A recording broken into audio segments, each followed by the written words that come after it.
don't think that's going to work. What is going on?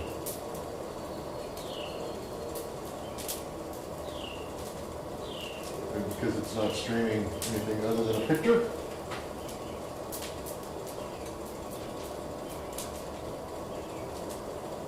The bits per second aren't going to work out at 0.15. I need to switch to a camera right quick just to make sure that this isn't going crazy.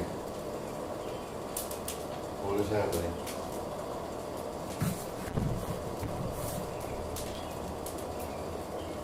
Okay. Wait, 3, 4, 5, 6. Okay, it is looking okay now. So, there we go. A little early.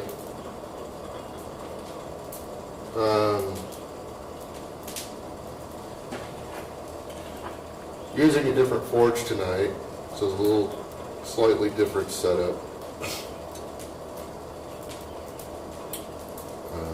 Let's see. Click on this thing, edit privacy, make it public, blah, blah, blah. Then I will go over to this thing, which would, in theory, let me monitor the chat, provided my phone decides not to shut things down every 2 seconds. Probably should put my phone on a stand right there. Huh, that's a novel idea. Anyways. So if anybody's on, yes, I'm early. Sorry. I just couldn't wait. No, I was, 2 things.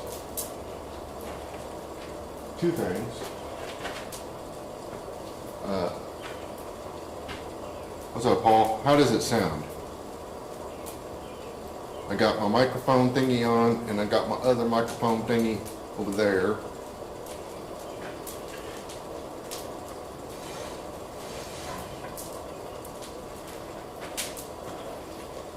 And I'm trying a different setup.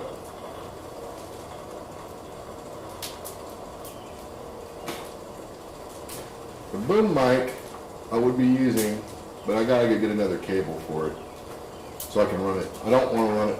When I ran it off the camera, there was like this crazy echo thing happening, which supposedly I could adjust, but I haven't figured that out. So y'all tell me, how does it sound? I am supposed, oh, let me go get my other phone. A slight echo in the background, the other one. Well, I mean, it's got the room mic, so it's probably going to be picking up some echo. Debaka Maker, what's up?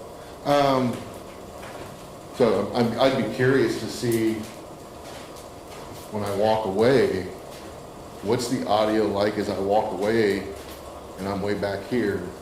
Because now it's really not picking up my voice on the room mic so much. I actually came back here for a reason and completely forgot why I came back here. Jesus. Oh, my phone, my other phone, my other phone.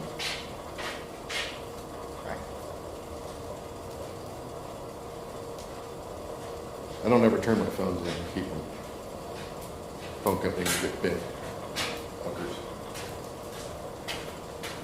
I came to get this phone because I wanted to look up the beta settings for Habana stuff. Habana stuff.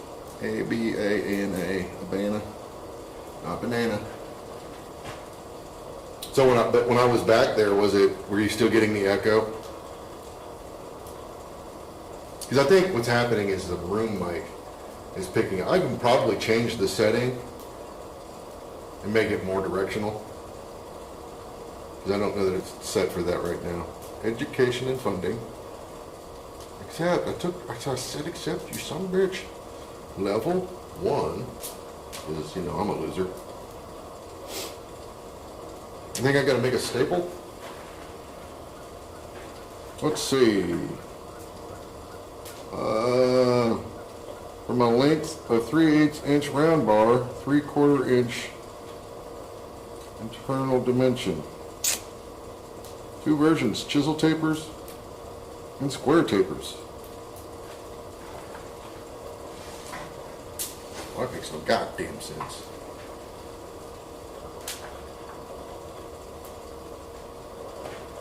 Yeah, I think this mic is picking up the echo. Or, I mean, there could be effects on here that I'm not real. No, I've muted the effects. Got the compressor on. You know, it's ambiance. So, it just says 3/4 inch diameter work. Well, it makes no sense. I'm just gonna make I guess I'll make a staple however the fuck I want to make a staple. Okay, man. I hearing you. Square taper, chisel tape. That should be relatively easy enough. Hey, let's check this out. See how this looks.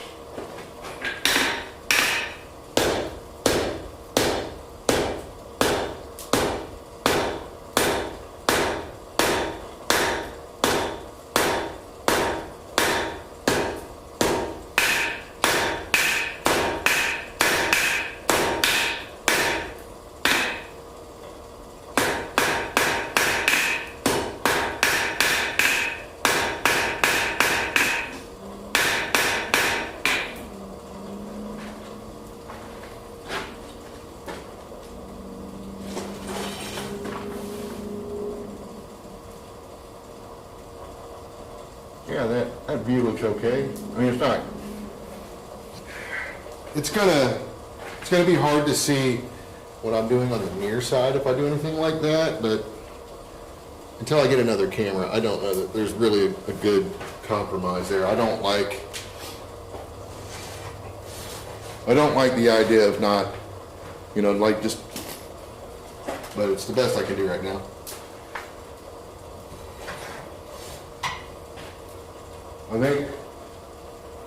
I almost feel like an overhead camera is going to be the thing that I need to do. This cigar does not want to stay lit.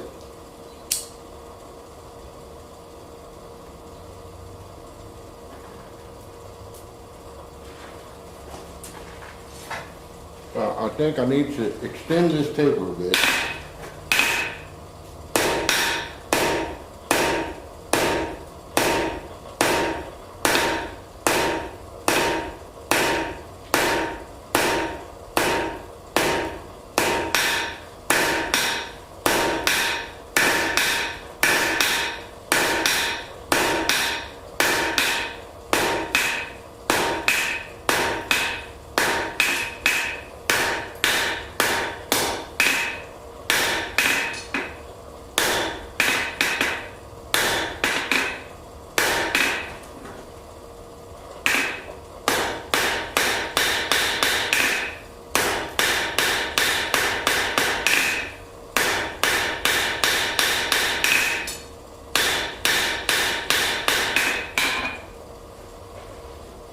All right. That looks better to me. To me.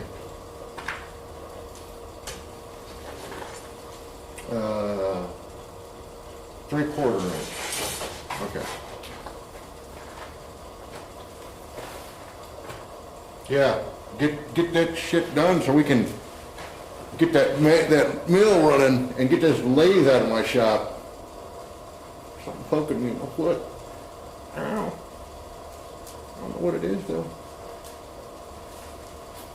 Probably a damn cat hair. I need a bendy doodad.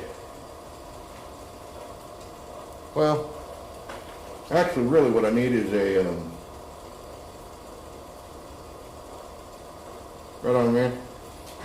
What I really need, let me switch over here. What I really need to do is pull my head out of my butt and measure some stuff. That's what I really need to do. Anyways, I have a square taper. Which camera am I? Oh, it's this one. There's my square taper. I don't know how well you can see that, but it looks like you can see it fairly well. Trust me, it's square.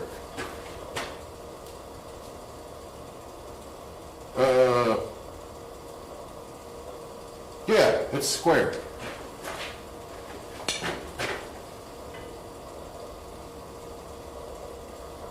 Okay, so it's not perfectly square.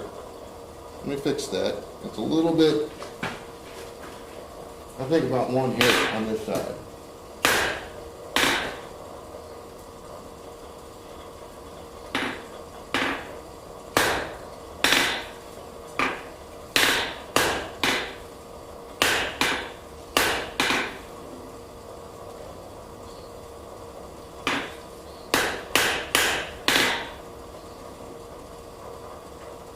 Just trying to clean it up.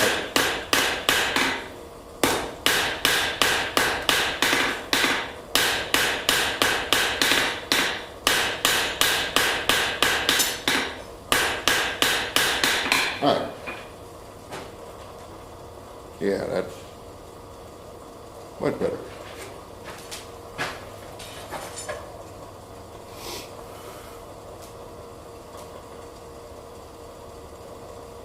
So it's a third the area, the same length of square.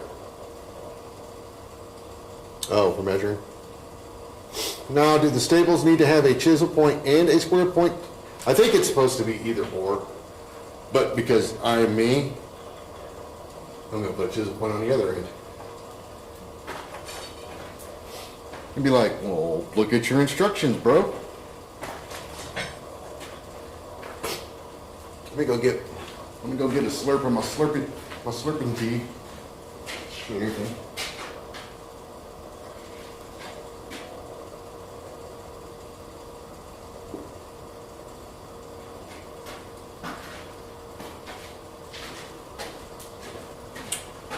All right.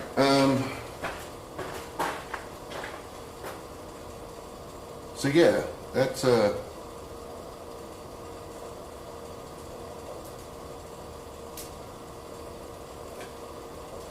I ain't trying to math right now, but I will do this. I need to do, so I guess there's supposed to be a sample staple and then the actual staple for the gate latch. The gate latch will have the same points on the end, the same tapers on the end. But the sample, I think I'm going to do that one, chisel point and then square, just to be me. But meanwhile, I saw a person today post on the Facebooks, and she had made a heart. It was, I mean, I think it was only like her, I don't know, this number project it was. She's relatively new, but it wasn't a bad heart for you know, the experience level.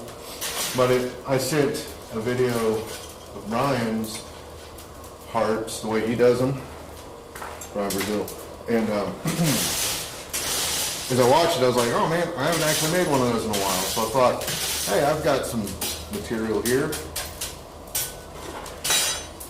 I should make one as a warm-up project, because it is a good exercise. It's a good exercise to practice. I'm not saying, you know, you can't do other things. This would have been a good, hey, this would have been a much better video streaming thing to do, like, I don't know, before Valentine's, I guess, but whatever. I used to, and I don't currently anymore, but I used to keep one of these hearts on my tool bucket. I got a little carabiner on my tool bucket that I use for my tongue clips, and I used to keep a heart or two on there all the time. Hey, Dustin. And the reason I did that was like, you know, every once in a while somebody would bring their child along, so I would give them the little hearts. I have not replenished that stock. I should probably do that. But yeah, I did that video, well, I sent that link to that video, and I thought, oh, I haven't made one of those in a minute. I should do that. So, that is what I'm gonna do.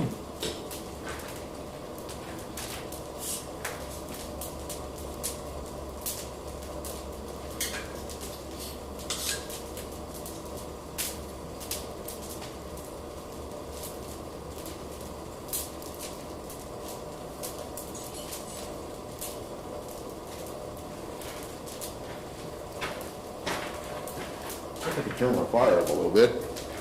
Sit here all day, wait for it to get hot.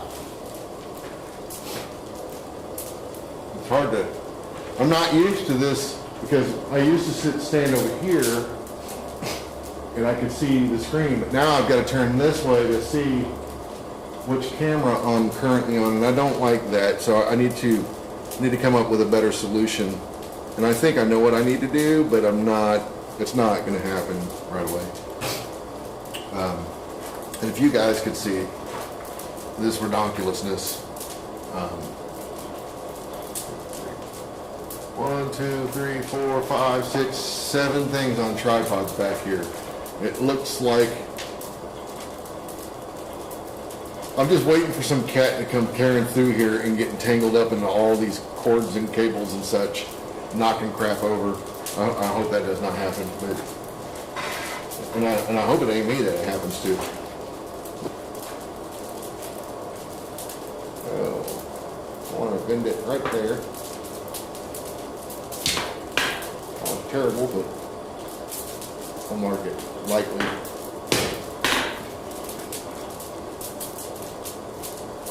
Oh, you might want to watch what I'm doing.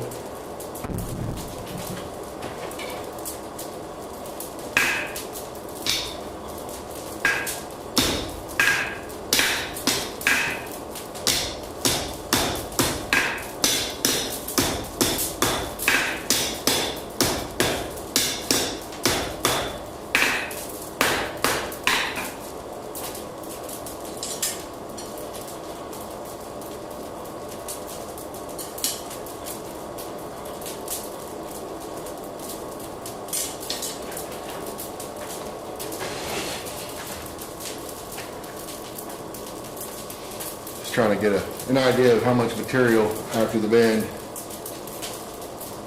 I marked it an 1.5 inches, but you know, I mean, when you bend it, it's not going to be. We'll see. I'm not finished bending it yet either. But on this, if you can't. You can. It's hard to eyeball. For me, it's hard to eyeball it. Otherwise, you end up with like one side way bigger than the other. Do I have a poker on this forge? I better have. Yep, here we go. Oh, you hear the sound difference here? I don't know if you guys can actually hear that, but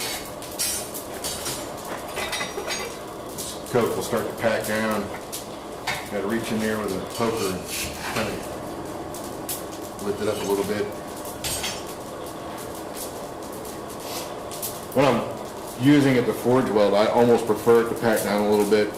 It prevents a lot of that air from rushing up too much. A little slower, but I feel like I get better forge welds that way.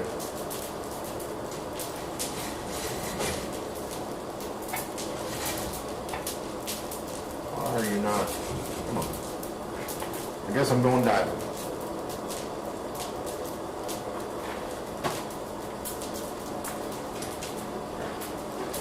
Not quite hot.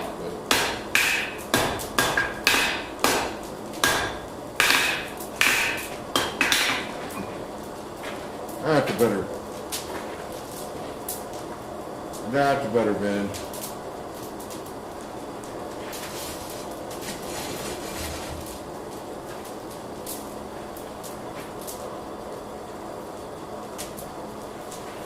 Oh. Okay, 20 minutes, and we've not introduced any kind of weird, crazy buffering. So 2 weeks ago, just had a major issue with the internet, I think, and it was not good.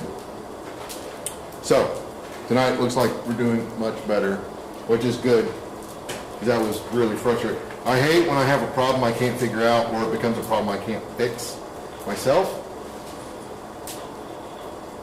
just bugged me.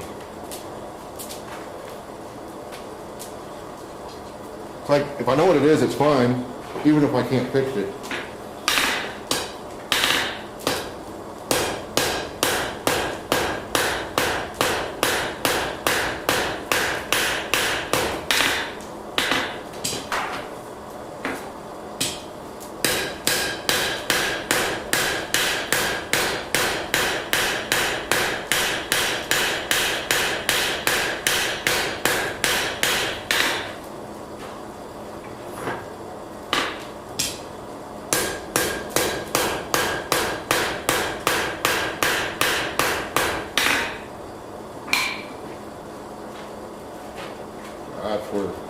That's where I'm at with that. It's relatively centered. Oh, you can't see.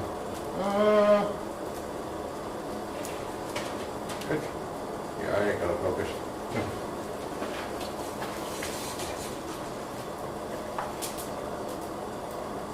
Hey, babe.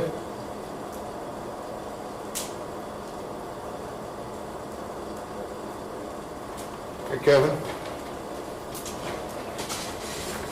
You know, there's a lot of things I can't fix too, but at least if I know what it is, at least then I can have it. I can take it somewhere and have it fixed and tell them what it is I want them to work on. I hate having to take my vehicle to a mechanic without any idea of what's going on, because I always I feel like I'm about to get screwed. Where it's like, sometimes it's like, hey, I know what the problem is, I'm just, I don't have the interest in trying to do it myself. It's more work than I'm interested in putting into it. I'd rather, I have thresholds of certain things where I get to a point where I'm like, yeah, I would rather pay somebody to do that. that 3 hours of time I could be forging or something. Yeah.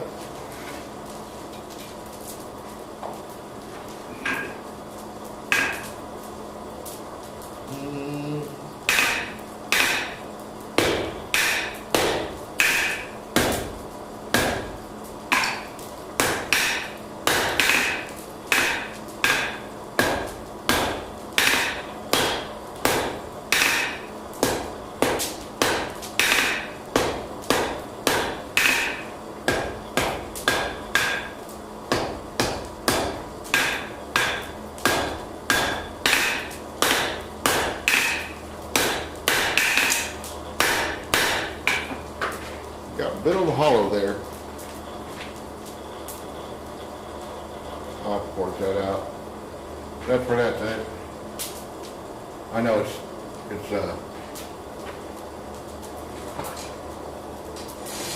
it's tricky. Hi, Daniel. Oh, I'm trying to keep up with the chat. I know why you've had a headache all day. You weren't out forging. If you'd have gone out forging, you'd have beat that headache right out of there. Or made it worse.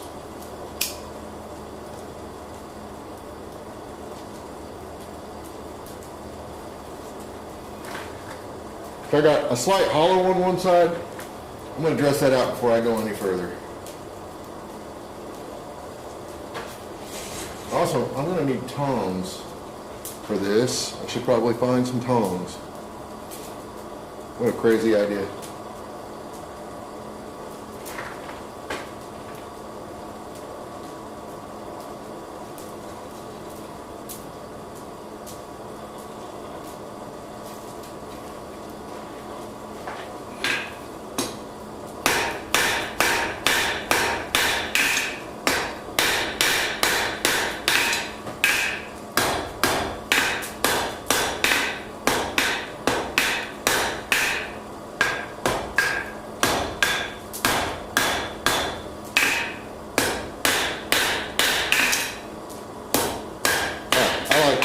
I like that. I'll lock it. So, let me get this thing hot, maybe. Kick it up a notch. This is when I start burning stuff.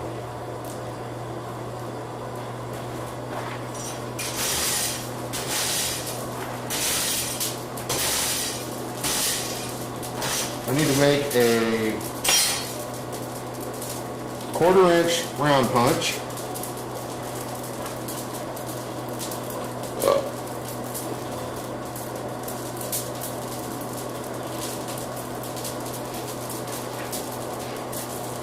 But I'm going to do that after this. I got to find some material for it too. There's a bunch.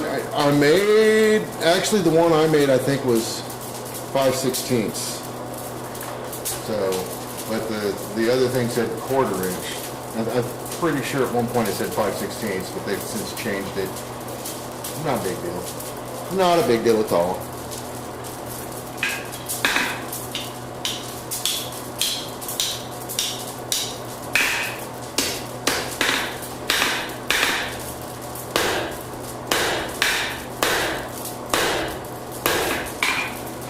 Get that hot.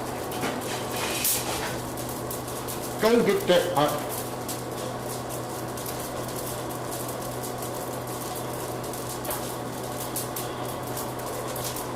I got a monitor on this camera, so I can move it without breaking things. A little better.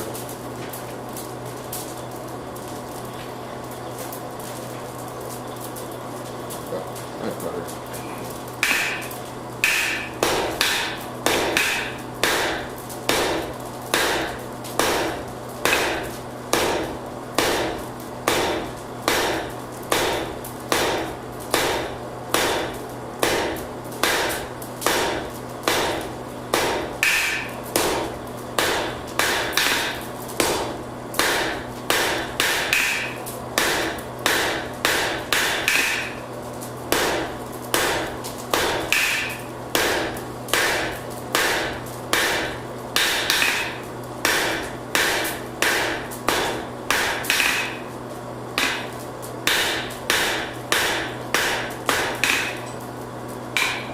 Take it a little thinner. Not much, a little bit.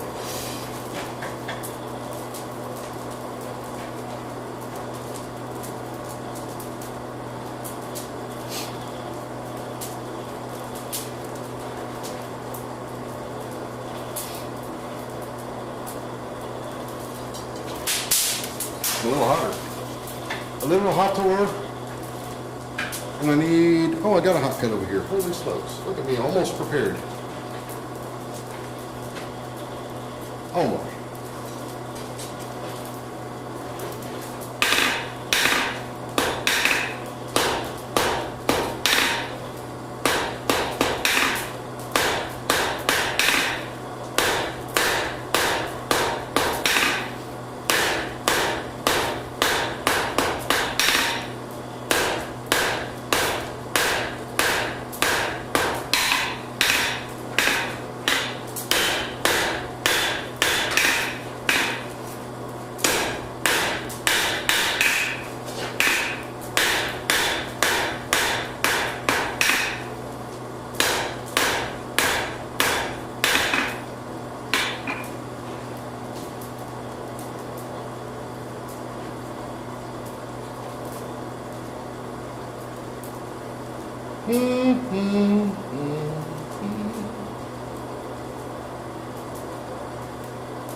That looks okay to me. I swear, I feel like the chat is like so, like I'm so behind on the chat. Or something's just not showing up. I did not bring my laptop out today, because I was in, this forge is filthy and tends to throw dust everywhere.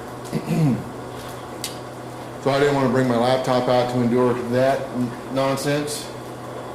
But, so that's why there's no chat overlay. Otherwise, I have that figured out now, but I have to use a laptop to make it work, and that I don't necessarily care for that. What's going on here? Hey, let me piece in here.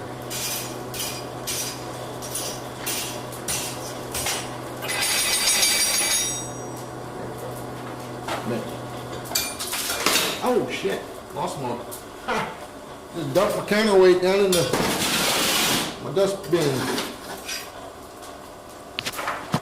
Ah, that was kind of funny.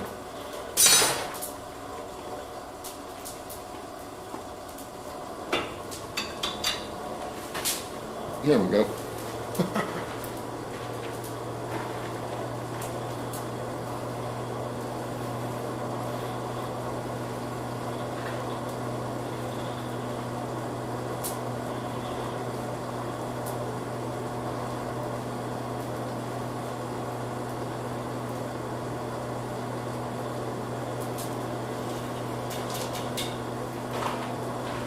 All right.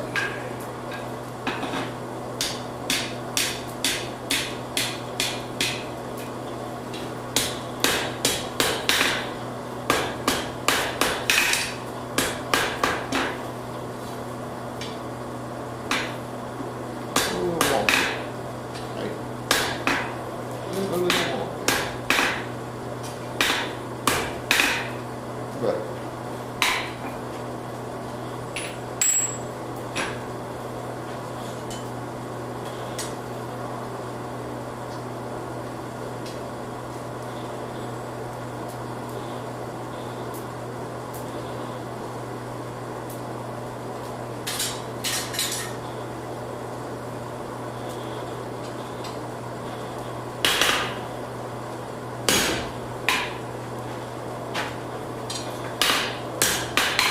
got that mark, and cut it off. Go find a pair of tongs so I can hold this. I'll switch to the camera for a minute. While you watch me walk aimlessly about in the shop.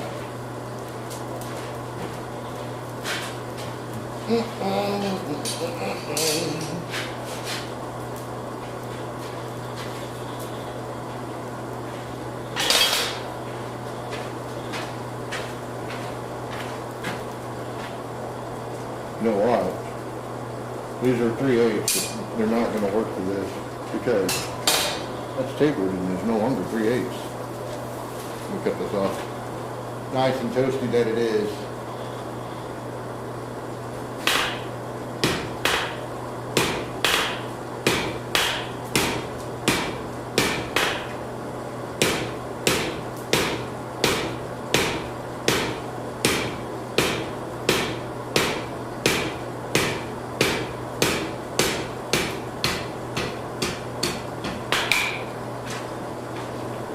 Okay, dokie.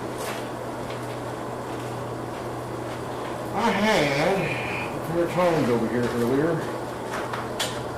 Thought I did not see one.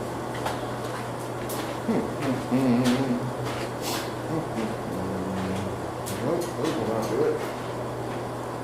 Golly. Tongs up here. Yep. I got. There they are. There they are.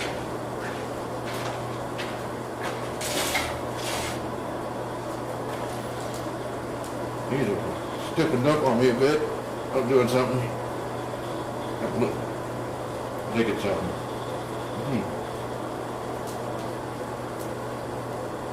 I think it's wax.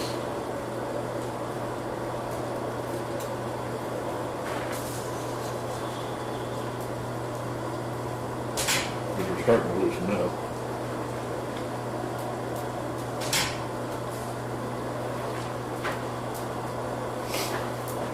Pulling the Ames, what's that mean? I haven't started talking about Bitcoin.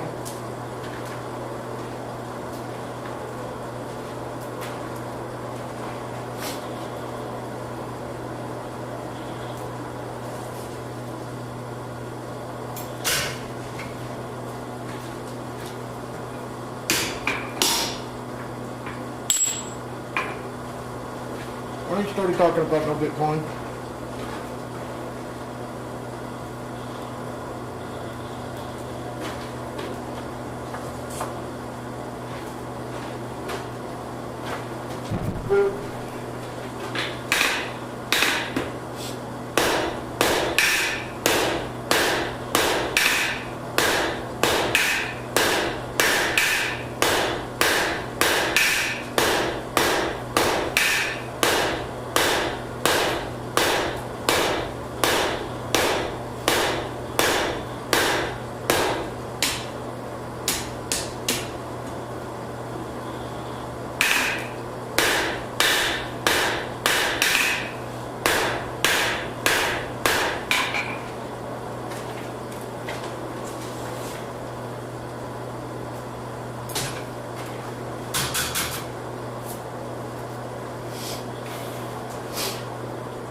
resist the urge to go get a drink right now because this is a small piece.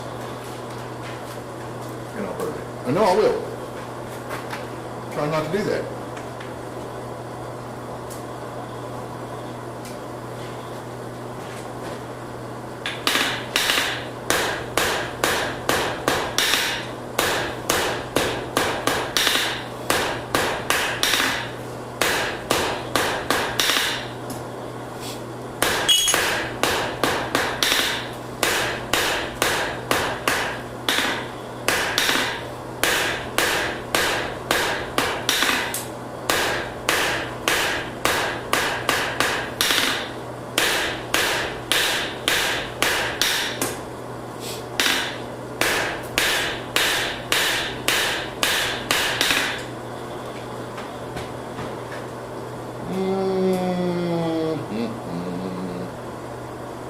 Almost there.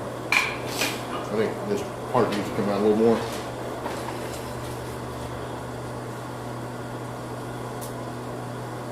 Yeah, that's much better now. I think when I was, you could see it on there. I was putting a finish on something, and I think it got in the tongue, which is good for them. Good, keep them nice and lubricated.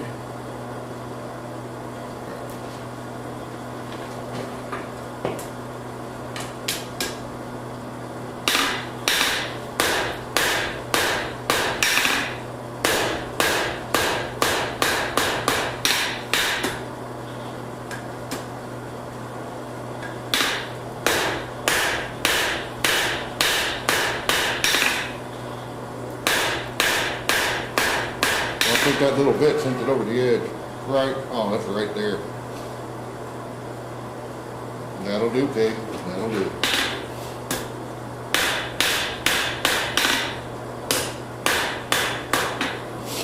Alright, so that's where I'm at with that. There's a little bump right there.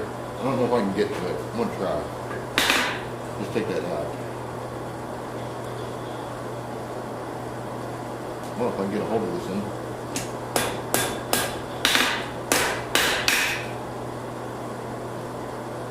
That's better. That's better. I'm going to turn this down a little bit. I don't need it screeching hot. I'm just going to bend it.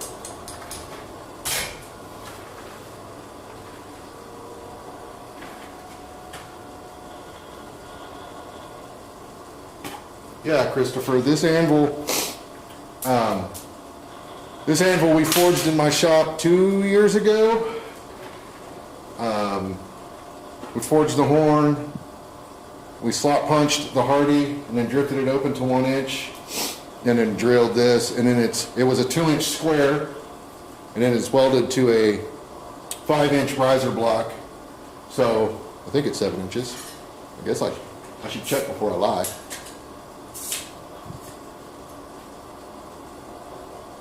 Yeah, it's right at 7 inches. I can't tell you what that is in the metric system.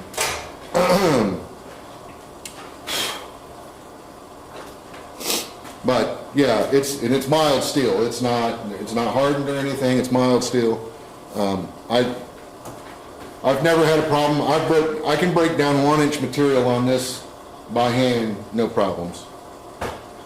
And it weighs maybe 75 pounds. I don't think it weighs that much.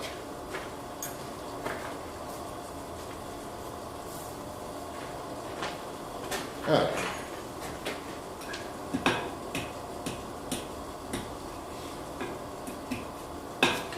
Okay.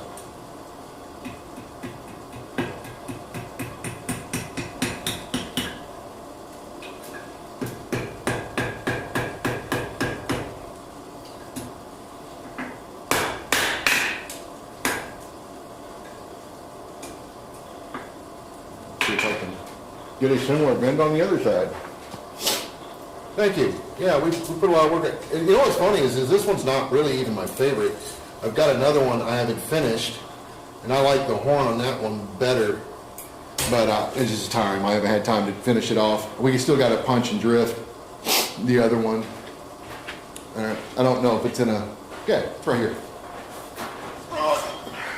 So this will be my main one once I get it done. And the same thing with this one. We forged the horn. It's already marked. For everything else, we have to make time to do it.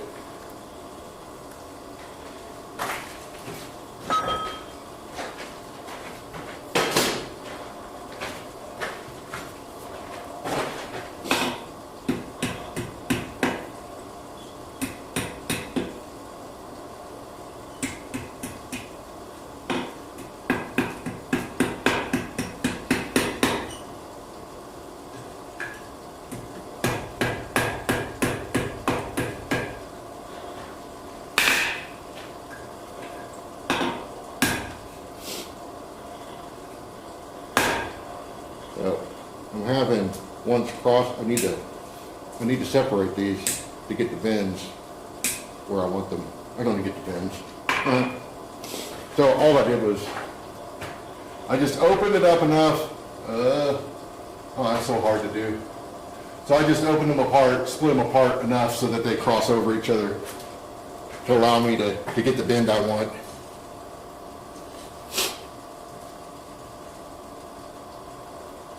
Oh, you know, I never even thought about doing a video of us finishing that one off. To be honest, what we did, no, we did it by hand. No, yeah, so we did the last one by hand. It gets a little tricky to forge, to hold that big piece because of the horn. So what I have found going forward, next time I do these, I'll cut them to length, the appropriate length, and then I will forge the hardy first, and then go to the horn, because it'll be a little easier. We could actually make tongs that grab the hardy, and be a little easier, or weld a bar to the back end of it. Either, I think that's what we did last time. So this bend, yeah, this one.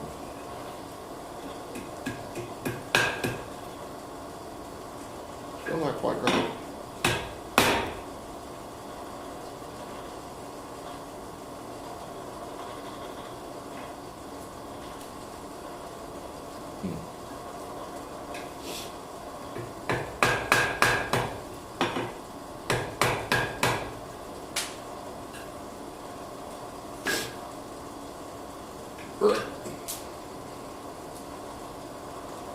I have to finish that with the pressed rolling tongs. It's over quite a bit more. There we go. I'm gonna go grab some scrolling tongs.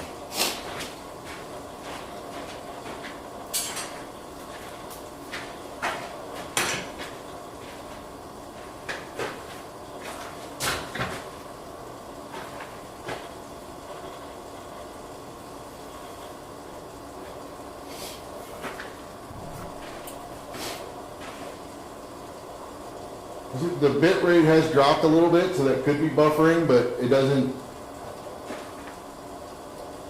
seem to be buffering much, so I'm just gonna blame you. Just gonna blame you, Eli. It's all you.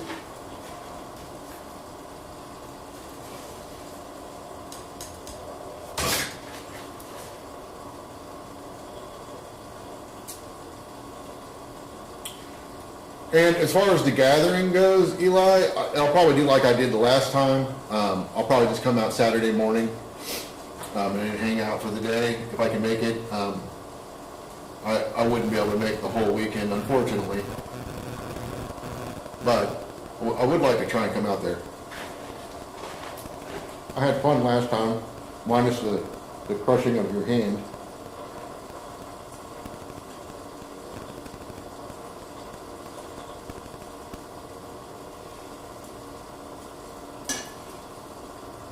That looks terrible.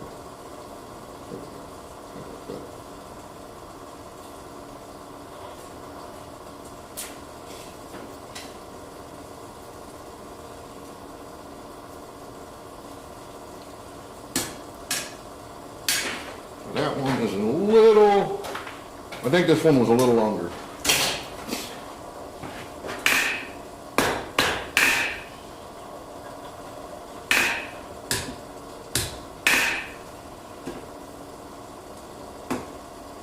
And the bend on this one is kind of ugly, but you know what? I haven't done one of these since like the fair.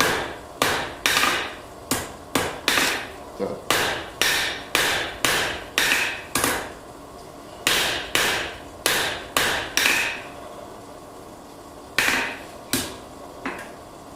Put that down a little more though.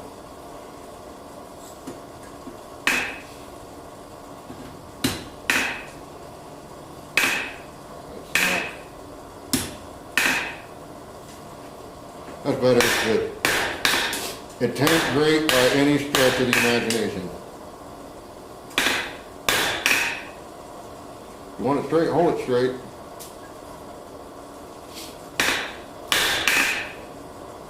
There we go.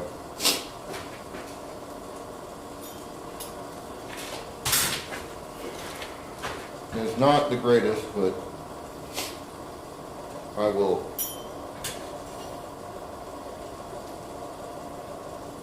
I'll make excuses elsewhere. So that's where that's at. Well, you guys can't see that for nothing.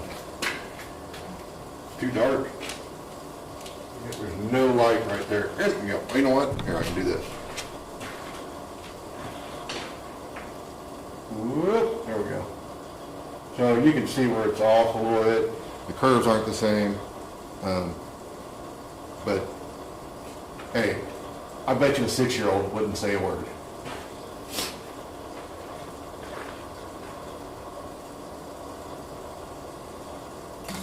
My phone just, it's been sitting there for 30 minutes and it just decided to fall over. What the hell?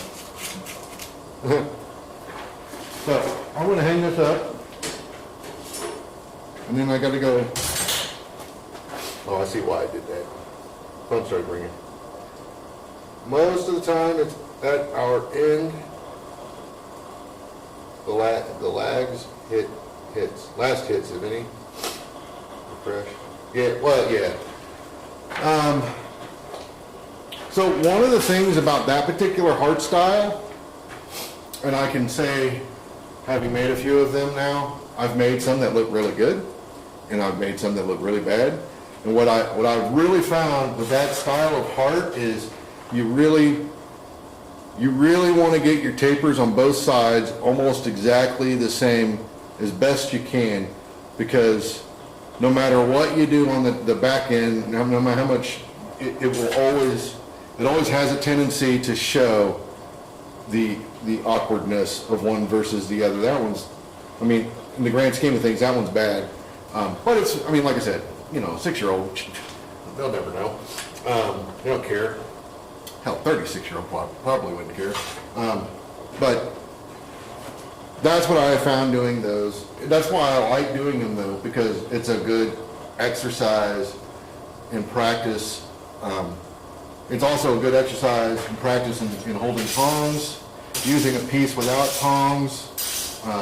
So there's a lot of, doing it that way, there's a lot of various little techniques and things that you can reinforce as you work on them, as well as just, you know, making a nice little heart.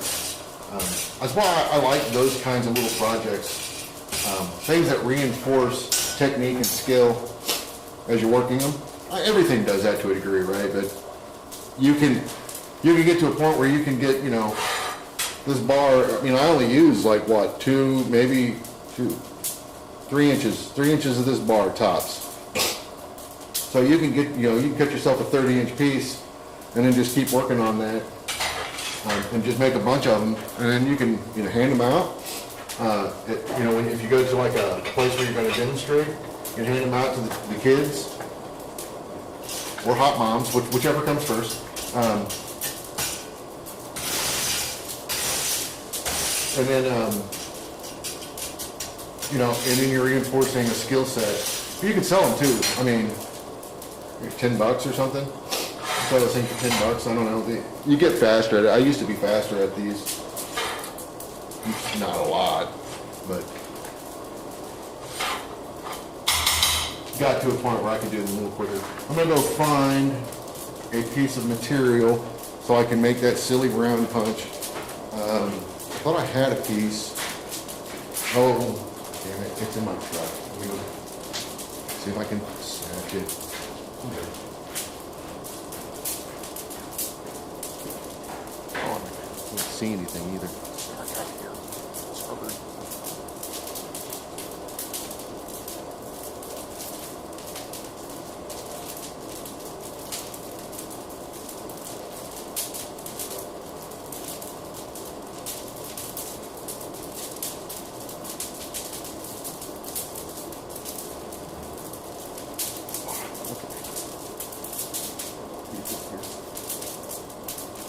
I don't know what this material is. I don't necessarily care.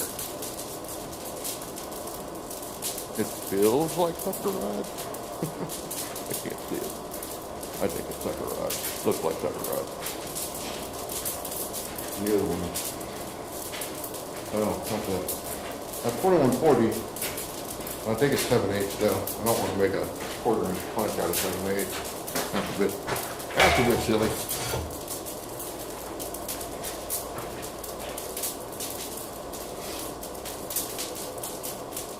Yeah, I mean, you gotta make the hot moms feel appreciated too. This material will not do it. What camera am I on? Oop.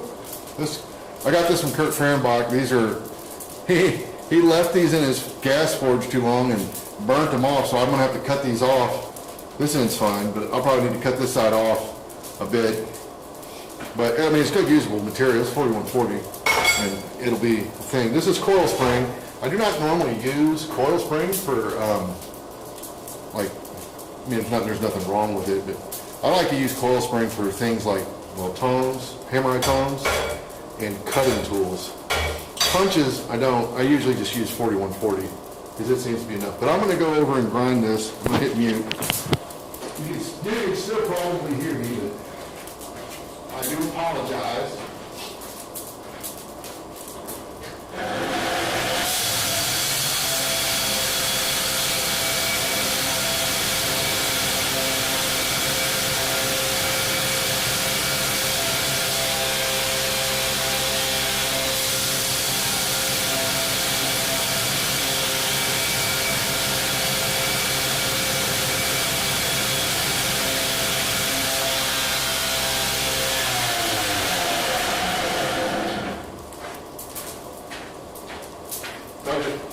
I just went over and took that burr off and chamfered it a little bit. And it's coil spring, it's straight coil spring. I get this, it's new. I got this at Quad State. Every year there's a guy there that brings, oh no, maybe 1,000 pounds of this stuff, various sizes. He just throws bars in the back of his pickup truck and sells it. It's a relatively good price. I'm gonna go get my tea. I don't know. I was talking. I'm hoping that the other camera or the other microphone picked me up, but you can listen to me drink.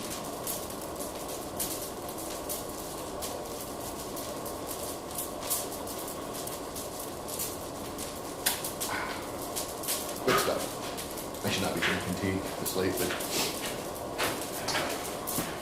I ain't the dad of me.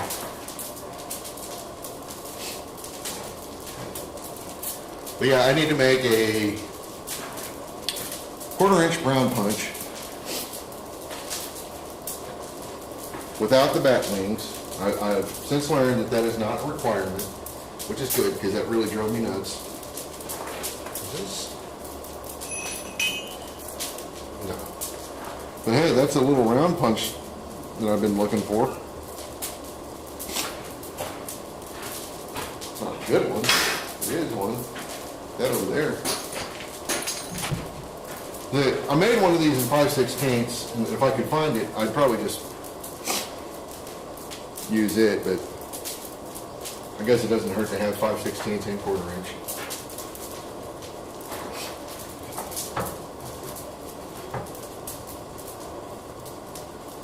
And I'm going to do everything I can to not use my grinder.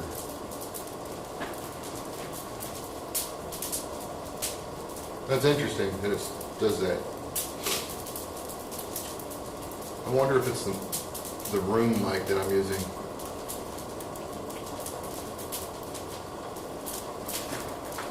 Just makes it feel like I'm right there with you, man. We're forging together. I'm going to set this to I like a 7.5 inch hand tool.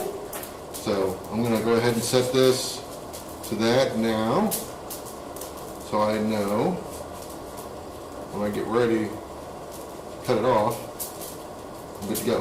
That's why I like it.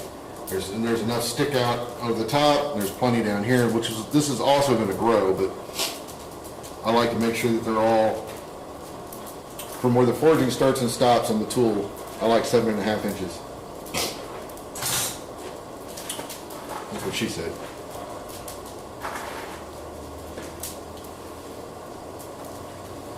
I'm going to get shut down.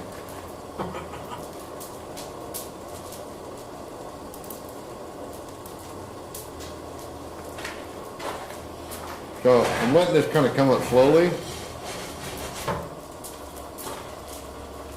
And I've moved it up in the fire. I don't know if you guys can't really see the forge that well, can you?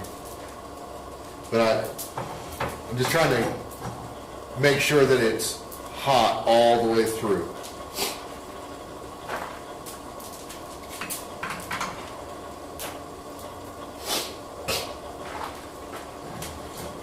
What was the Yamez comment about? Well, I didn't understand that.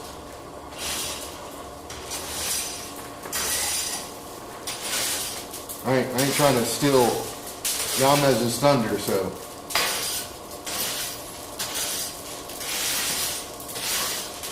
If I'm yoinking his trademark moves, let me know.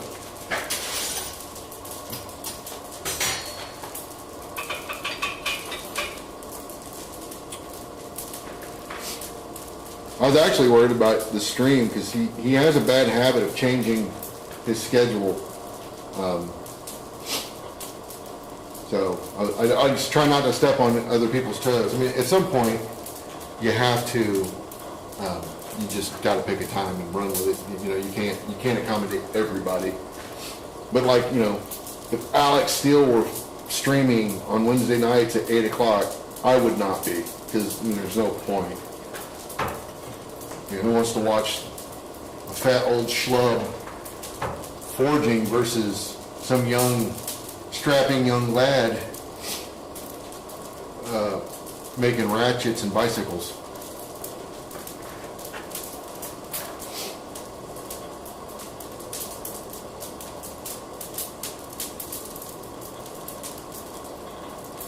Oh, yeah, well, yeah, that's a struggle. That is a daily struggle for me. I can't tell you how many times I've been looking for something. This is more of a problem when I'm wearing like a hoodie or something. But I can't tell you how many times I've been walking around looking for something and the damn thing's in my pocket. Shameful. Alright, I'm convinced that that's probably soaked up enough. I'm going to get it hot. Actually hot.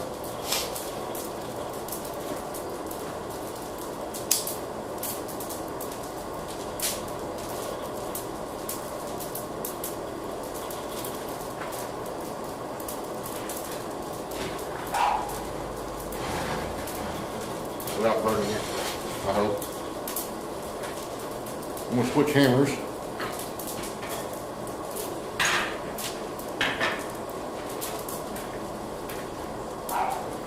Three-quarter inch coil spring, I ain't crazy.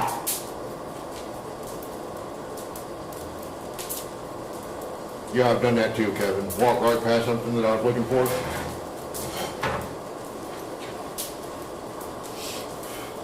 Many times. Things in my shop are camouflage, so you lay it on a table, it will disappear quickly. Alright, I'm going to switch the cameras real quick. I think that's about there.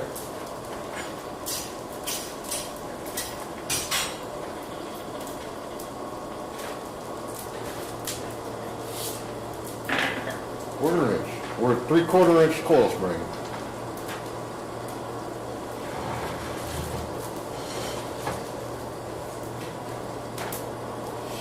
This is for a bandit, so I'm not going to go over to the power hammer and use that to do it. Otherwise, that's what I would do. At least get it close. This is not nearly as hot as I'd like it to be.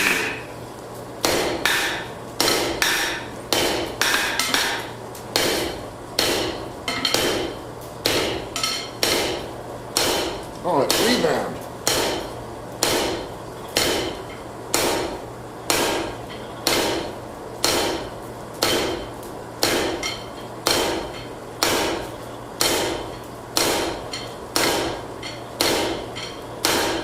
Get that high. I started a short taper on that.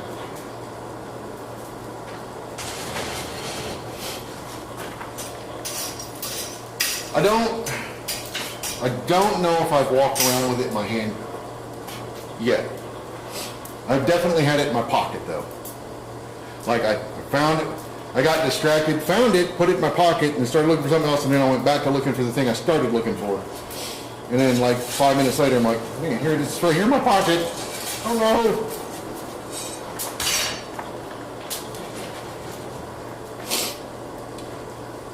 But yeah, I started that with a short taper, and then I'll take it down from there.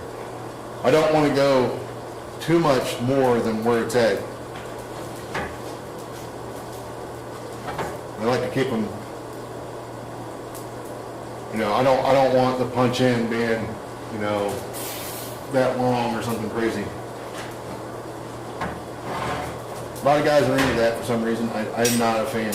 I don't like long hand tools. Any motion you have on a tall tool, any motion up here is greatly exaggerated down there. Here we go. So now I'm going to go over my forging start and stop.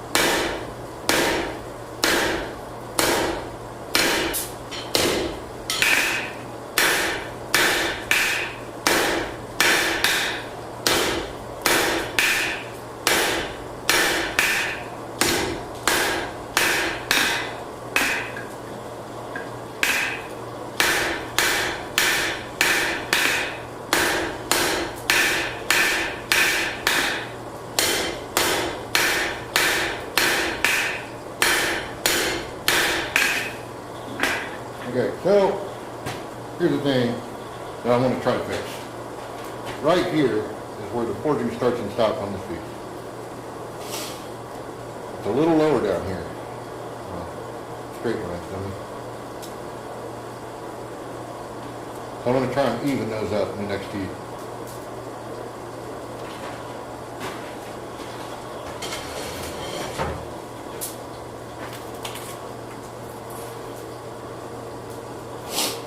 Yeah, as old guys, we get that shaky hand thing going, and it's just like, whoa. Honestly, I'm not big on the tongue-held tools, but I can see where they would be, well, they would be really handy under a treadle hammer because it keeps your hands out of there. But I could see those being really handy if you've got the shakes or something, you know? Because it's a lot less tool movement. So I could see where that would be very beneficial. So, you know, who knows, one day maybe, sometimes I have too much coffee. It's just like,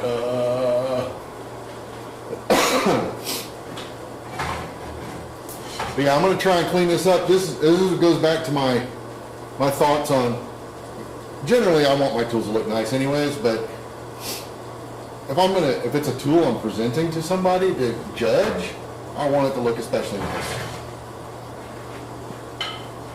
So, and this one, I can see it right there. Hold it square. And I'm just trying to bring them all to the same spot.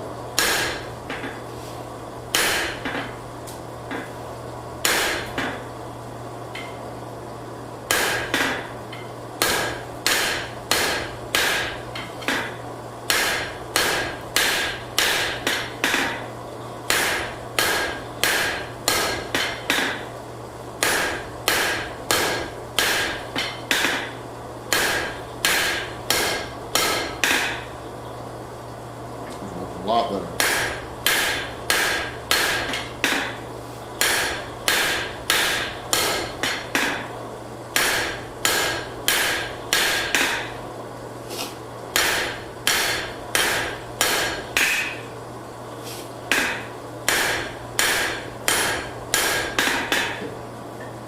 That looks a lot better.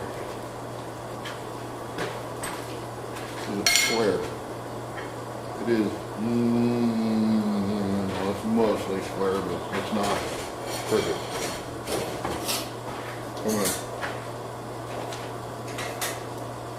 I'm gonna take it below 1/4 inch because I'm gonna file it back to a 1/4 inch. That's what I was saying. I was gonna do everything I can to not use my grinder.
Careful on.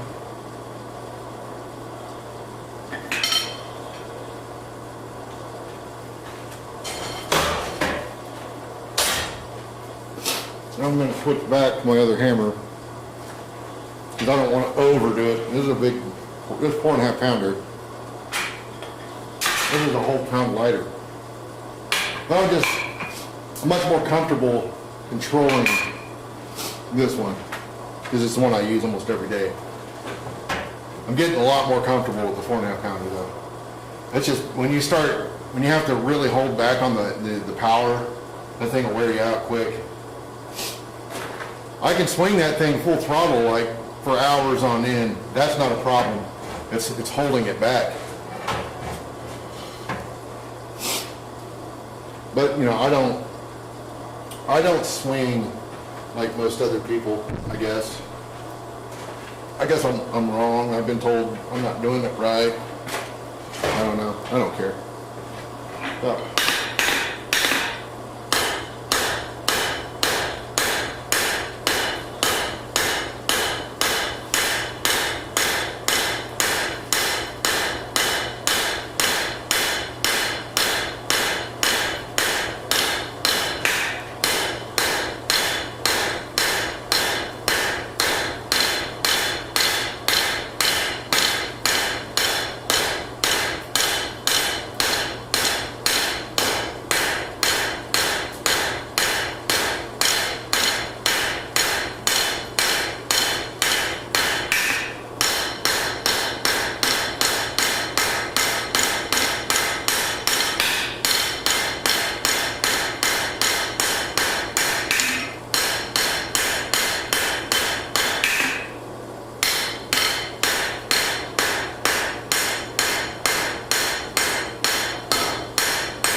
switch. Anyways, that's where that's it.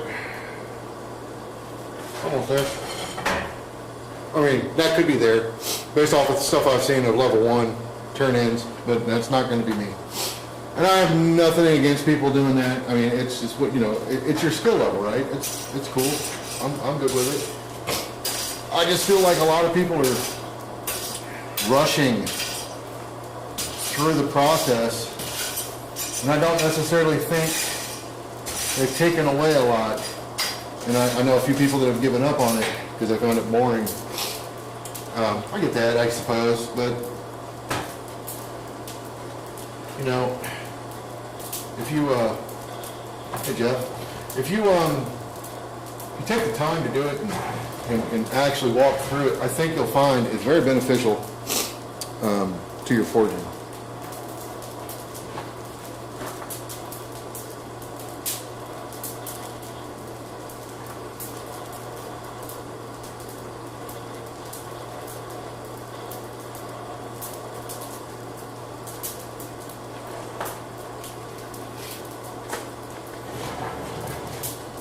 Titanium hammer. All right.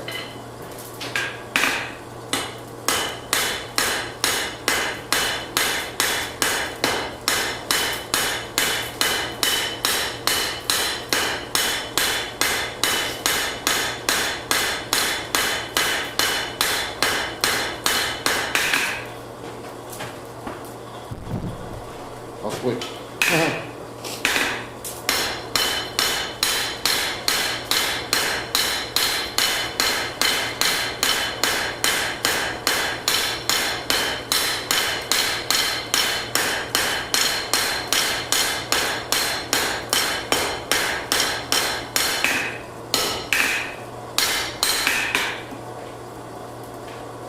Looking pretty good. I like it. I think one more heat should do it.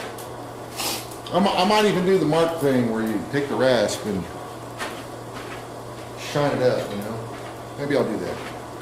I don't typically do that. But, hey, why not? Gonna make it look snazzy. Don't make it look a snazzy. Might be 2 more heats, this tip, we'll see.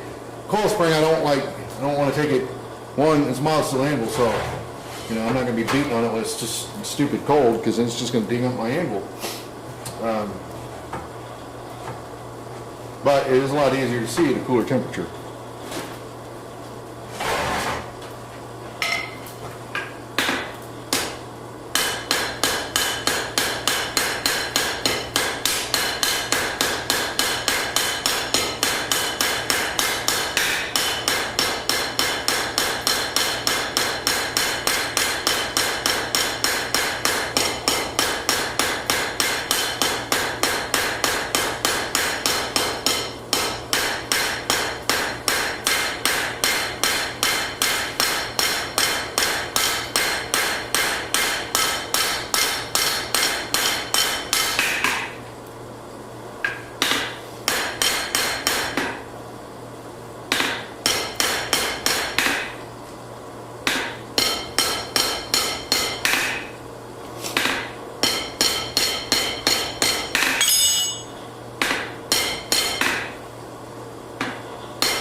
Working on getting it nice and round.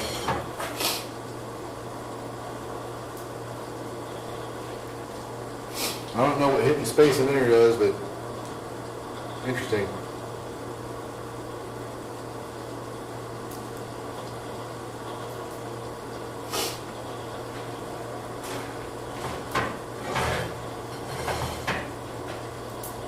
Oh, you know, measuring might be a good idea too.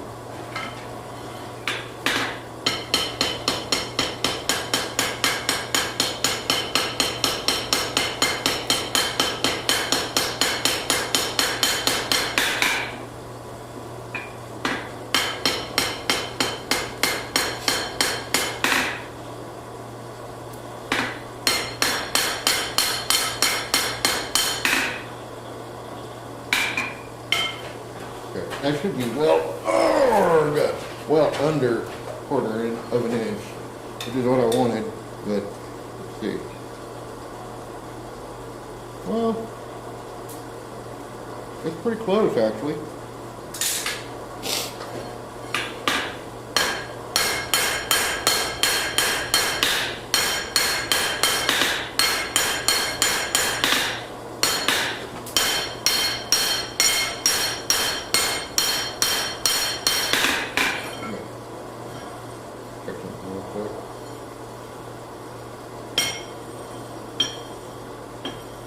Not too bad.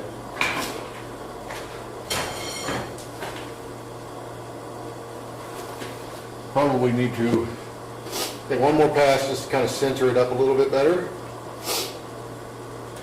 If you take a piece like that and you roll it across a flat space, you can see the run out on it. Helps quite a bit. I mean, it's forged, so it's probably always going to. You're not going to get it machined perfect. Well, I mean, I guess you could, but I'm not going to get it machined perfect.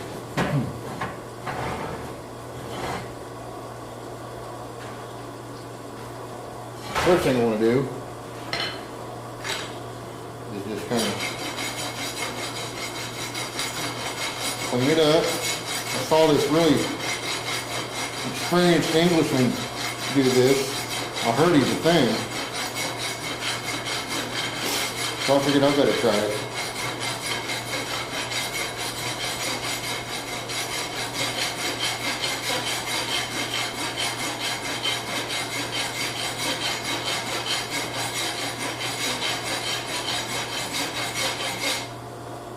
Doesn't look too bad.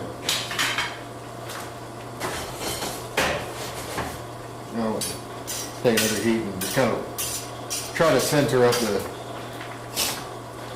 a little bit better. It's pretty good, but it could be better. It could be better. How are the camera views, the angles? Is this fine? If I forget to switch cameras, can you still see what's going on, or do you have to stare at my butt the whole time?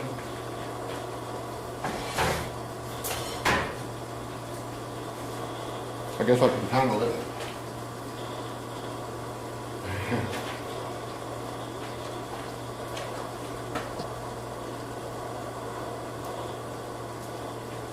Yeah, I won't be a model anytime soon. Okay, I'll try to lock this into my hip and maintain a consistent angle here. And I'm just going around. I'm not trying to force it. I'm just trying to center it all up.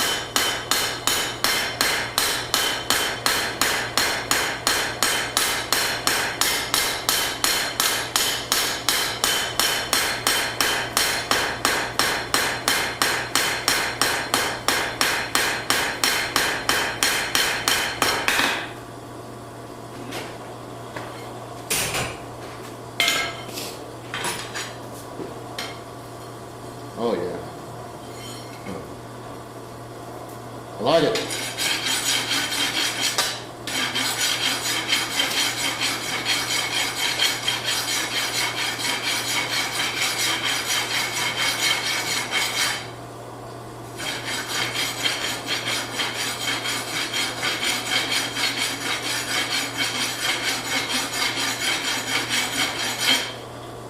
I like it. Okay.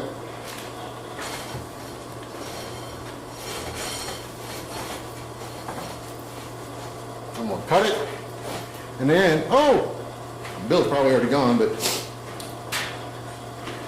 Bill makes, I'm sure he, makes all kinds of stuff, but, I know he makes all kinds of stuff, but he made this little vice jig type contraption, and what you do is you drop this down into your vise. Can you guys see my vise? Kind of, maybe. And then you can put round stock in here, and when you close it up, it'll grip your round stock nice and tidy. Very handy, but I don't know that I'm going to do that. Well, I can try to do it here. I'm not going to be beating on it, so.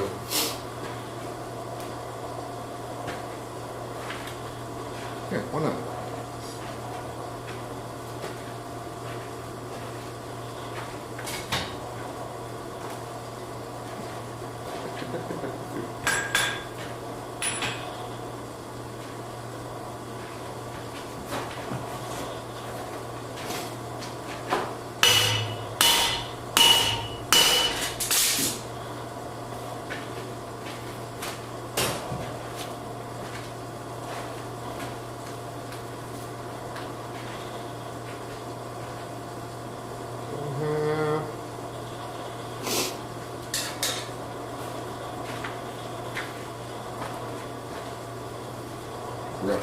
that bar is getting toasty. It is a getting toasty. And if you're not finished, just do a drive-by. Sweet tea.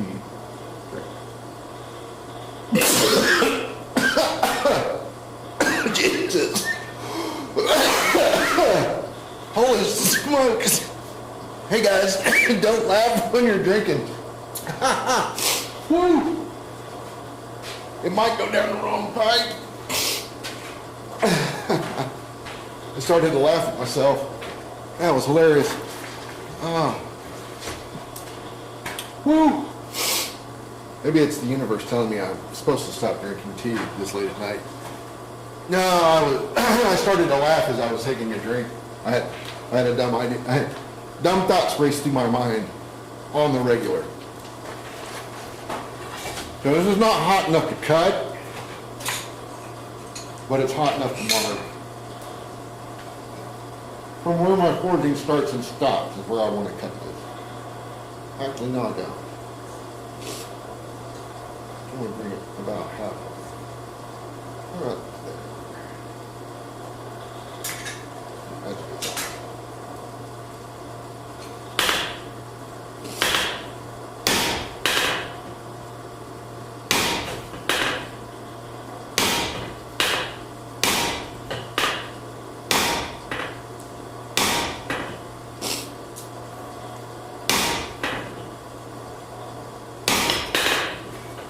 I'll try and get this as nice as I can get it.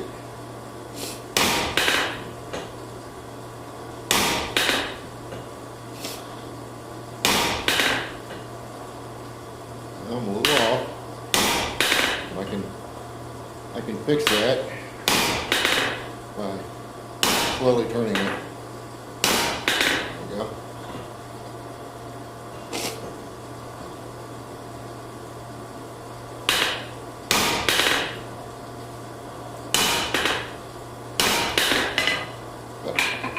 Now, let's get it hot.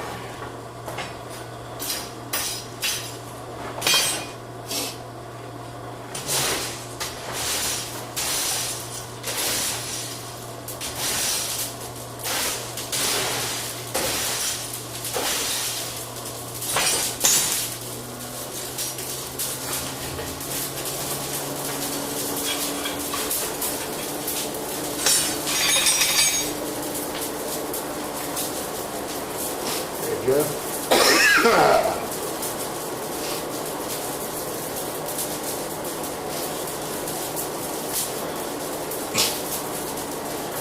Might wants to move my phone now. A bunch of hot metal hitting the screen. I'm gonna file it. I'm gonna try this drink thing again. Maybe I can do it without choking. I have a drinking problem.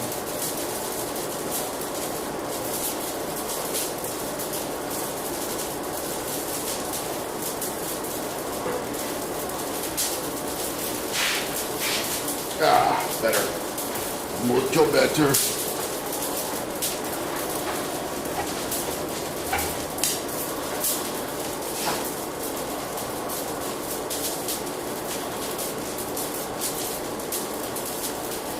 I just realized when I put a hood on this thing, this camera angle is not going to be any good for this side, for this forge. Go. Lock the camera.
going to come for breakfast Saturday? Yes, my plan is to be there Saturday.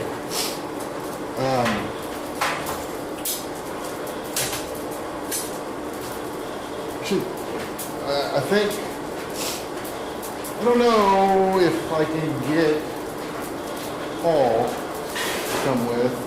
That would be nice. But I will definitely be there.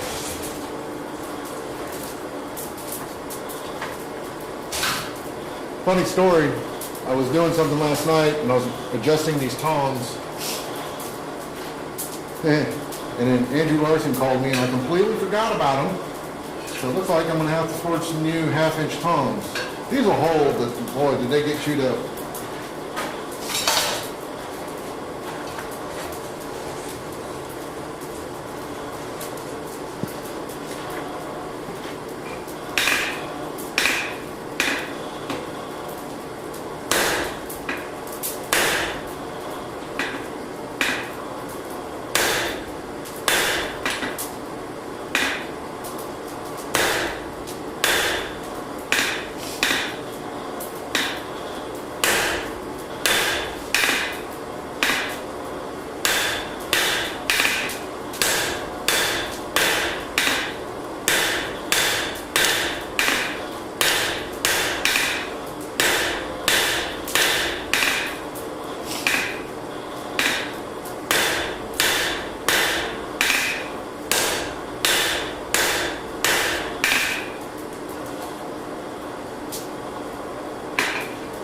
Screw that up.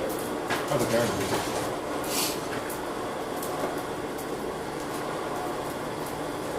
Squirt it up. There's plenty there to fix it.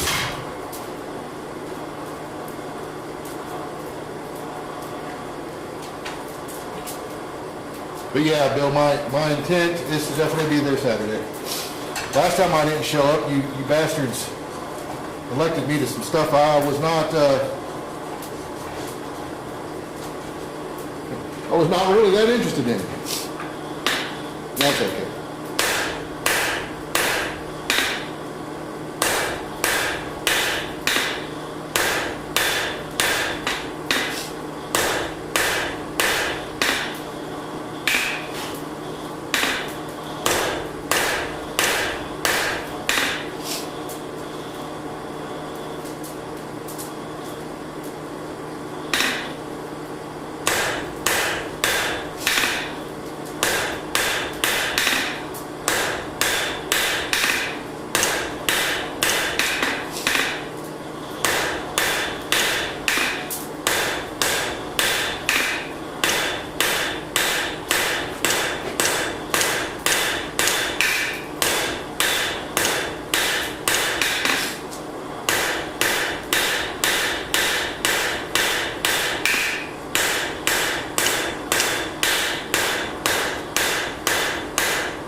I guess so, Daniel.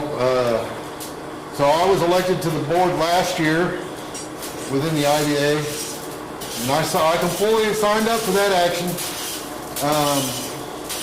And then we were in Louisiana. We were coming home, me and Paul. I started getting these emails, and I was like, I don't know what's going on. I was driving. I'm like, can you read this? And he was like, yeah, it looks like they elected you to the board, which we kind of knew. And he said something about, oh, there's a thing here that you were elected to as the membership secretary. And I was like, what? What? Did not sign up for that. But it's fine. It's fine. I don't mind. I do not mind at all. I got a little toasty on the end, which is fine. I'm going to be filing a bit of that down anyway, so not too worried. Of course, it's not going to get hardened. I hardened the working end, but not the struck end.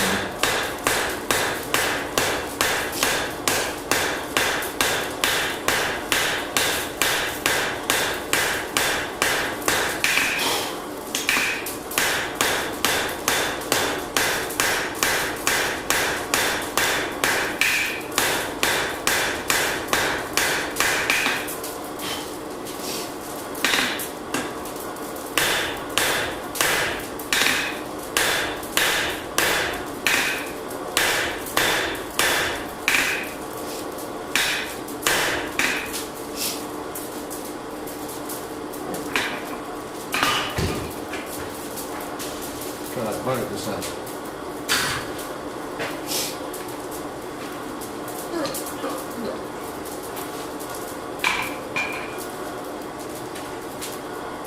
forgot what I was doing earlier, and I was going to hex it up, and then I ended up making an octagon. I was like, well, I guess I'll just finish the octagon around it.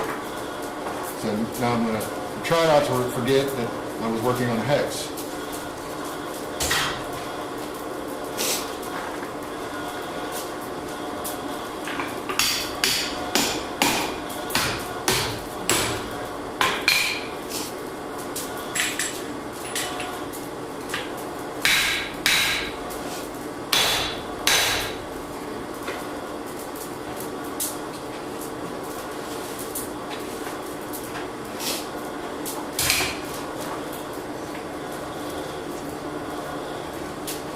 See how that goes.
Almost there. Basic shape is there, just gotta clean it up.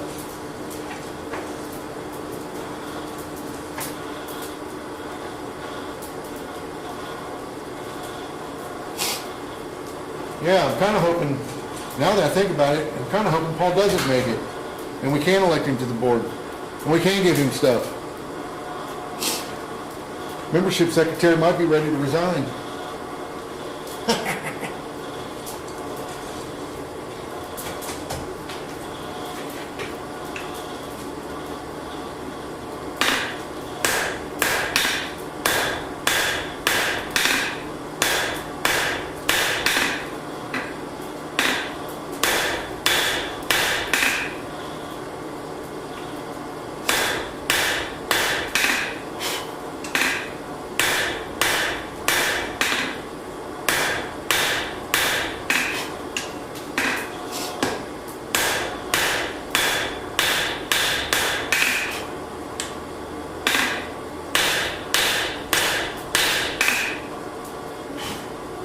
It's looking pretty good.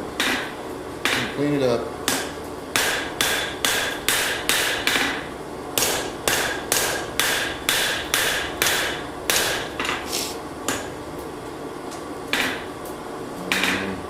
This one's this side. No.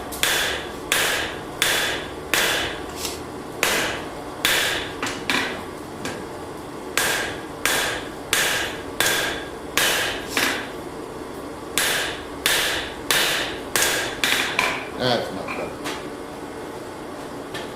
Yeah. How well you can see it, but trust me, it's hexed, Bill. I'll take pictures of it later and post them. Oh, he's back. Damn it. You might have foiled my plans.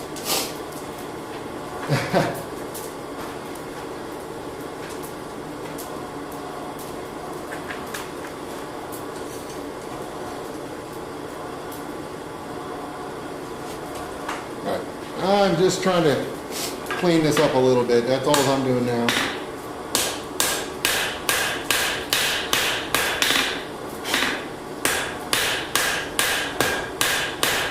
Make all the transitions start at approximately the same spot. Try to keep things straight.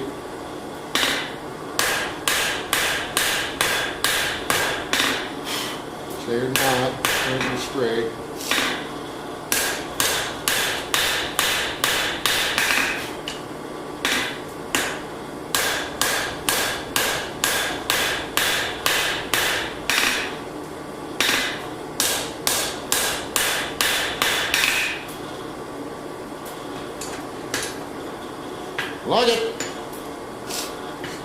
Tool is straight, working end is in line, struck end is in line. I don't see any massive wobbles. So I'm gonna call that good, but I will mark it. What is the old touch and mark? As soon as I go find it. Okay.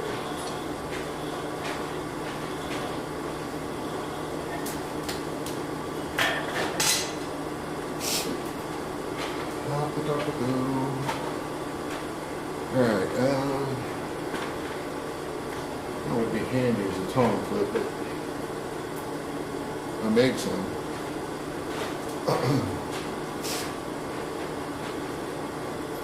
This is technically not the right size tongs.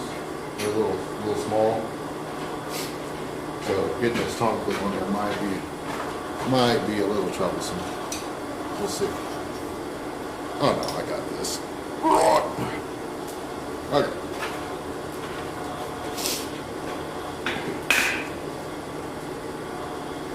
Put you right there. Put you. Put you there.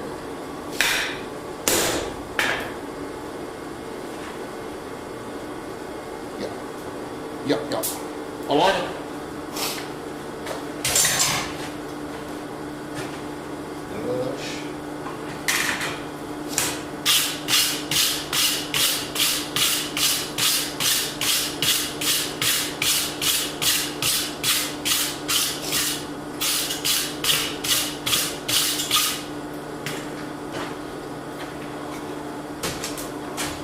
Get that hot. I'm going to file it, rasp it, and file it.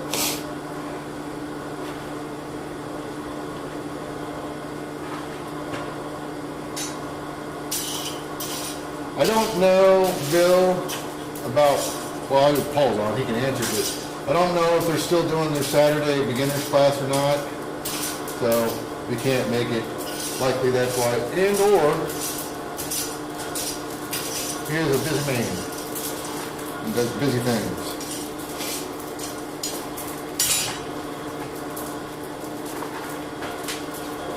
Damn it.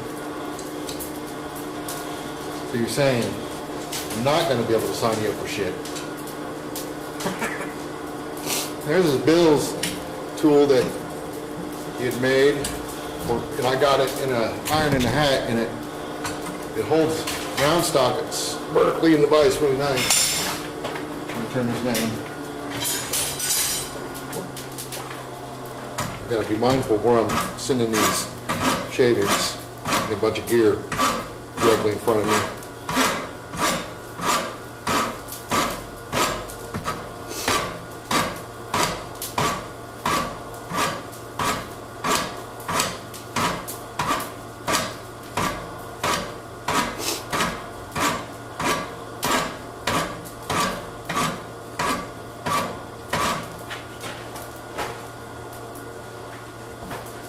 See what I'm doing.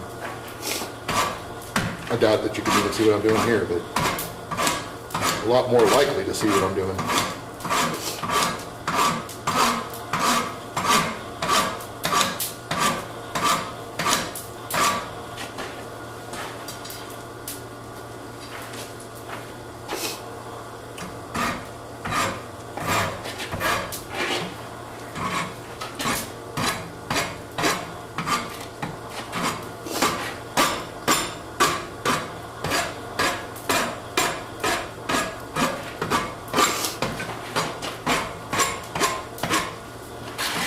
Is this traditional work? Asking for a friend. I don't know. This is not something I typically do, to be honest.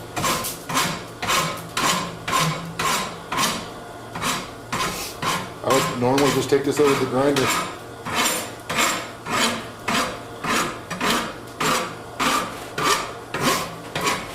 Be done with it.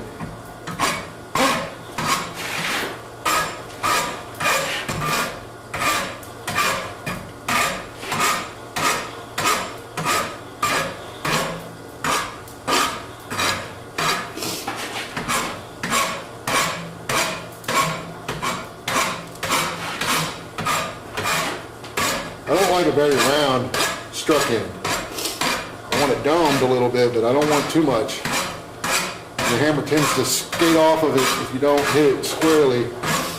I understand that there's some benefits to that, but not the skating off, but the dome. But too much dome I find is detrimental to me.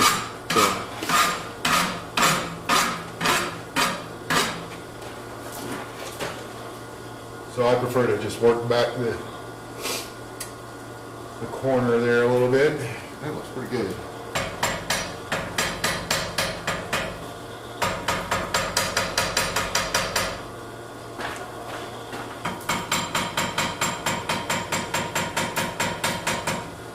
Knock this big scale off, and then I'm going to heat it back up. And well, I'm going to heat the other side up. I'm not going to try to clean this up right now. I'm just getting the big scale off of it.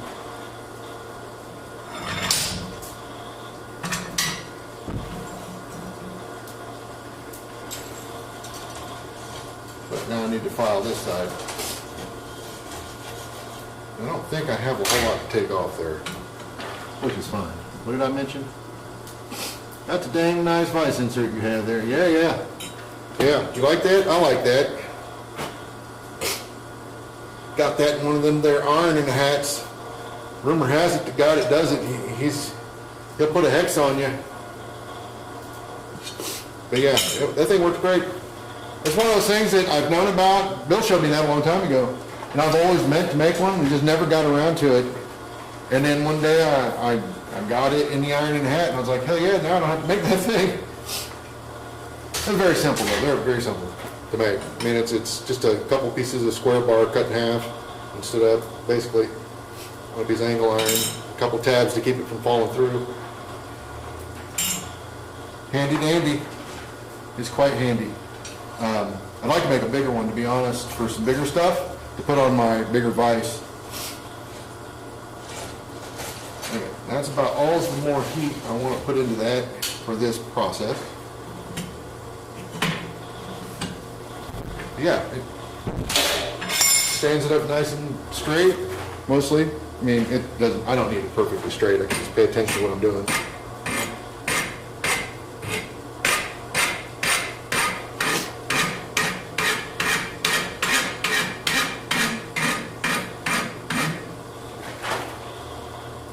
And I do not, I say usually, I do not use flat punches.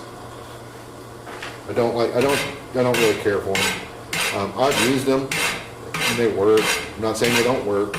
I just don't care for them. I'm so used to using Ryan Brazil style punches. They've got they almost look like center points, but they're not.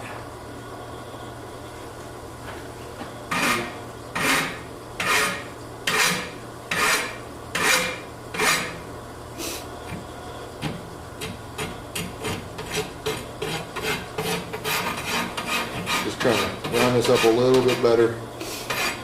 Just a couple of high spots.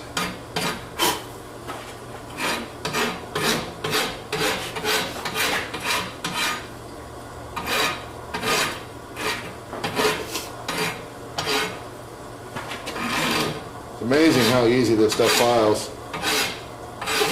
It's warm.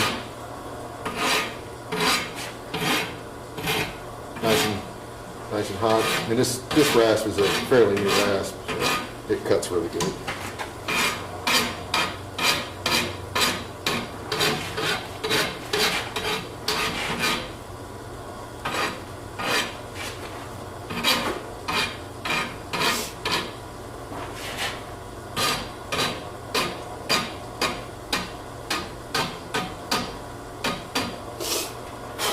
All right.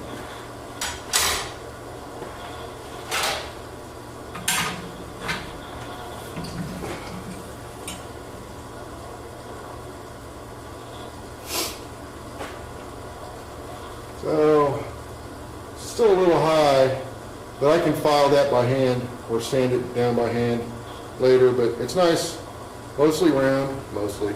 It's not perfect, but that's why you need to turn your punch when you're in between blows. Yeah, let's see. big it is.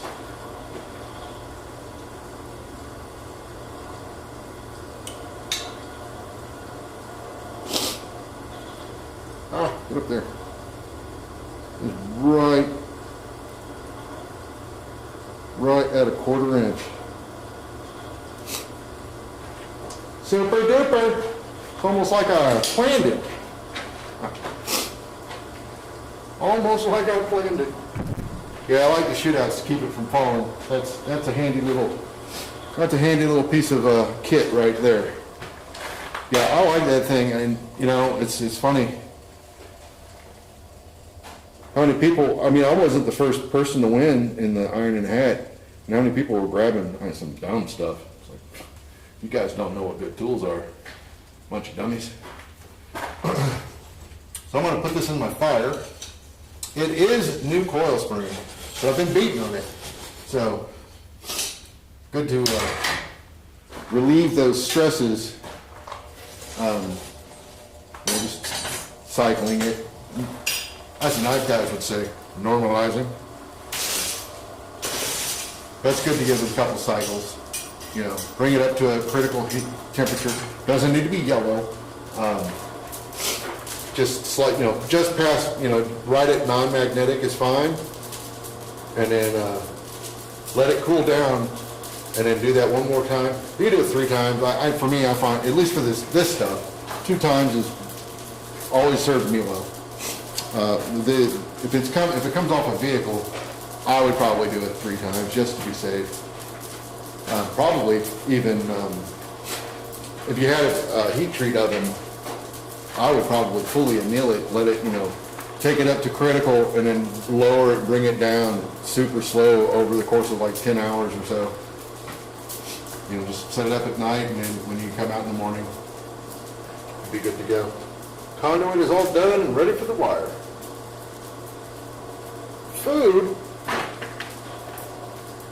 See, if you come over here, you'd had food, but then you wouldn't have had any of that stuff done. So the little vice, man, that thing got hot quick. That thing got hot quick. Oh, you know,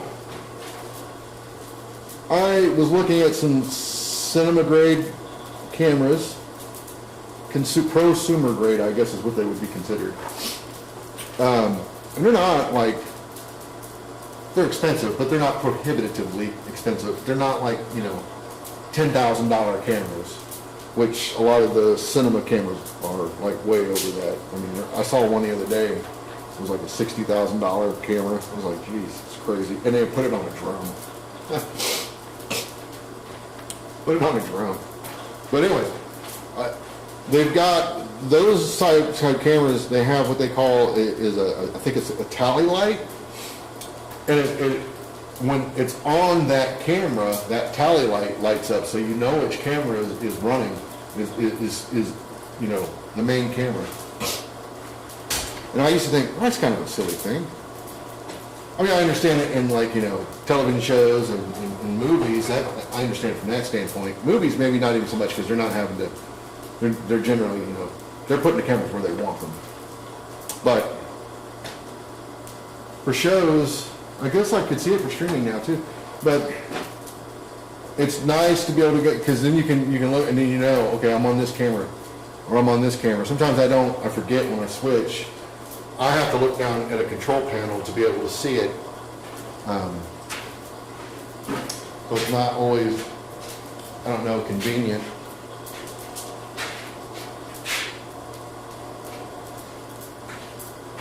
I've been doing this for almost 2 hours. Holy crap.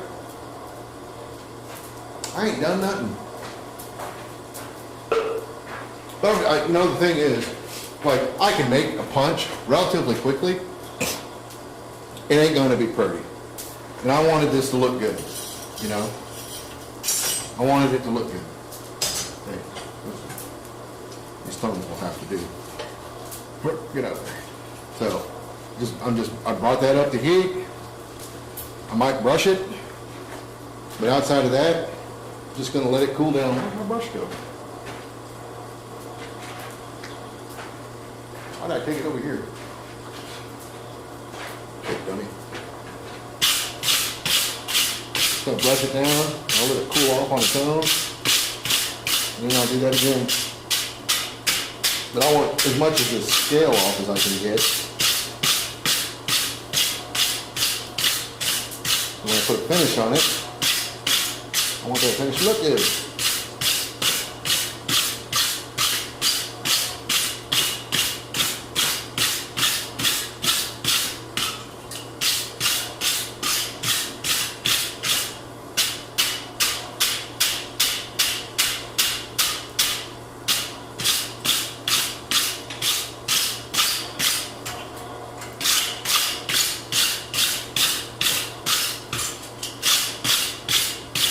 Couple pieces of scale in here, being very stubborn.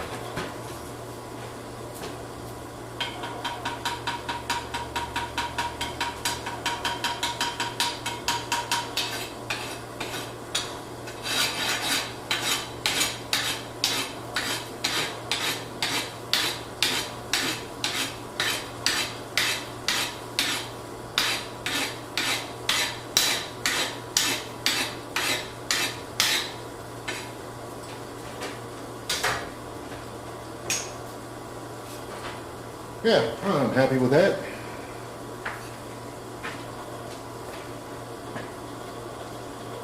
I know you guys can't really see it very well, but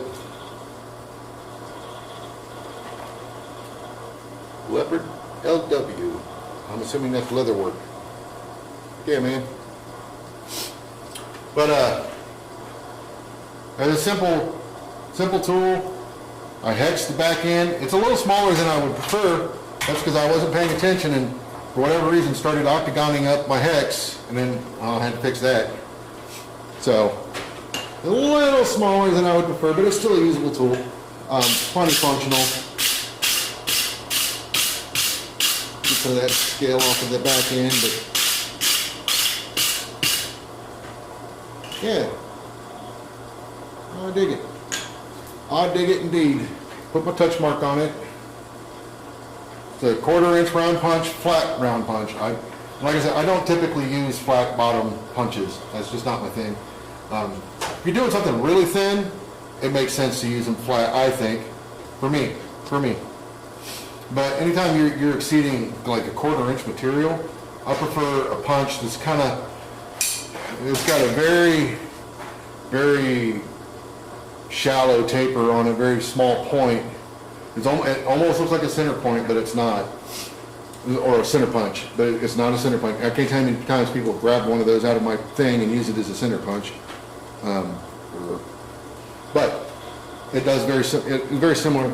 And then the same with like my slot punches,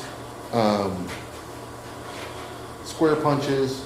I do essentially the same thing, and I don't have a round punch over here with the correct bevel on it.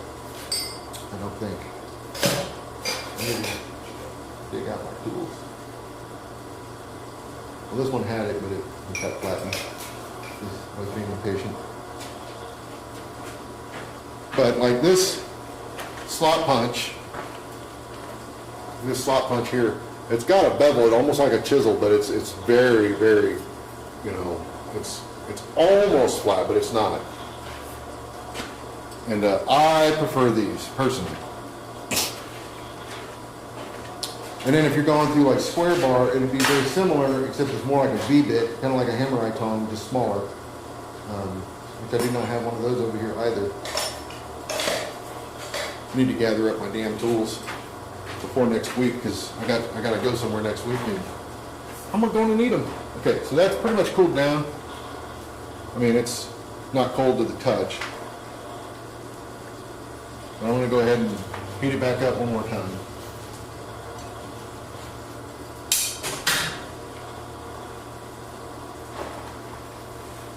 What I might do tonight is, instead of pulling my fire apart, I might bank it up and get it nice and hot and just shove this in there and shut everything down and just let it cool down with the forge overnight. That way I don't have to mess with it tomorrow. I don't know what size. It's supposed to be 3/4 inch, but I think that coil spring is just a hair over that. It's not 7/8. It's kind of somewhere in between. So So it's a little bit bigger than your typical 3/4 inch stock. But I forget what the exact differences are there. It might be slightly under too, but I don't think, it doesn't feel like it is. Let me check. With the great wood, this bar is still hot. Zero that out. Yeah, it's just under 7/8, but they list it as 3/4 inch. This is 0.83, so it's just slightly above 3/4. I'm gonna set this over here to cool, because it is toasty. Get my rasp off there. It's getting warm.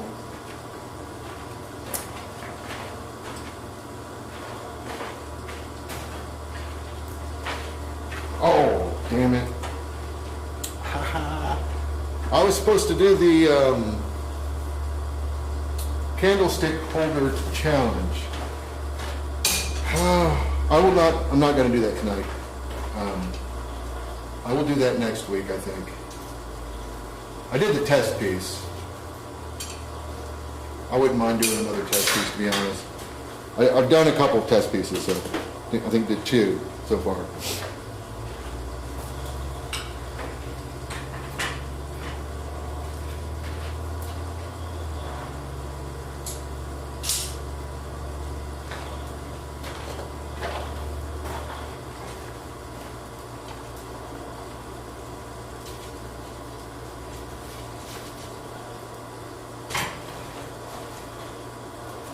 Right, it's almost as hot as it needs to be. So, I don't know if you can hear the forge running or not. You hear it now. I'm going to lift it up a little bit because it's compacted down. Probably got clinker in there too. But you get under it and then just give it a little lift because the stuff likes to pack down. There's a clinker that I can do it. But I don't know if you can hear the difference in the blower, and it's on a low setting right now. If I kick this up to high, the same setting, you really hear it. But I don't need all that. And I rarely ever take the variable transformer, what do they call those things? Variable auto transformer is a variac, essentially. But a variac is a brand name, if I recall. So it's a variable auto transformer. This one actually is a variac, if I recall. I've got a Chinese version, and it's definitely a Chinese version. Same thing. Just gonna let it cool. I'm gonna brush it off while it's cooling.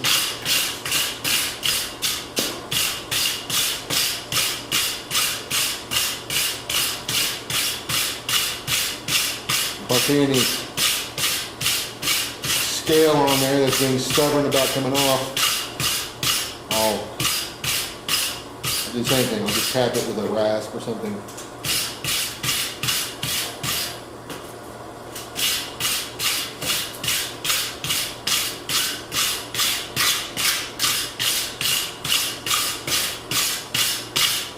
But as long as it's a certain temperature, it'll just keep forming scale, so you got to keep going until it stops. I mean, you could technically just wait till it cools down and then it starts to, like right now it's not scaling up anymore. So that's brushed. I'll flip this over and catch the other side.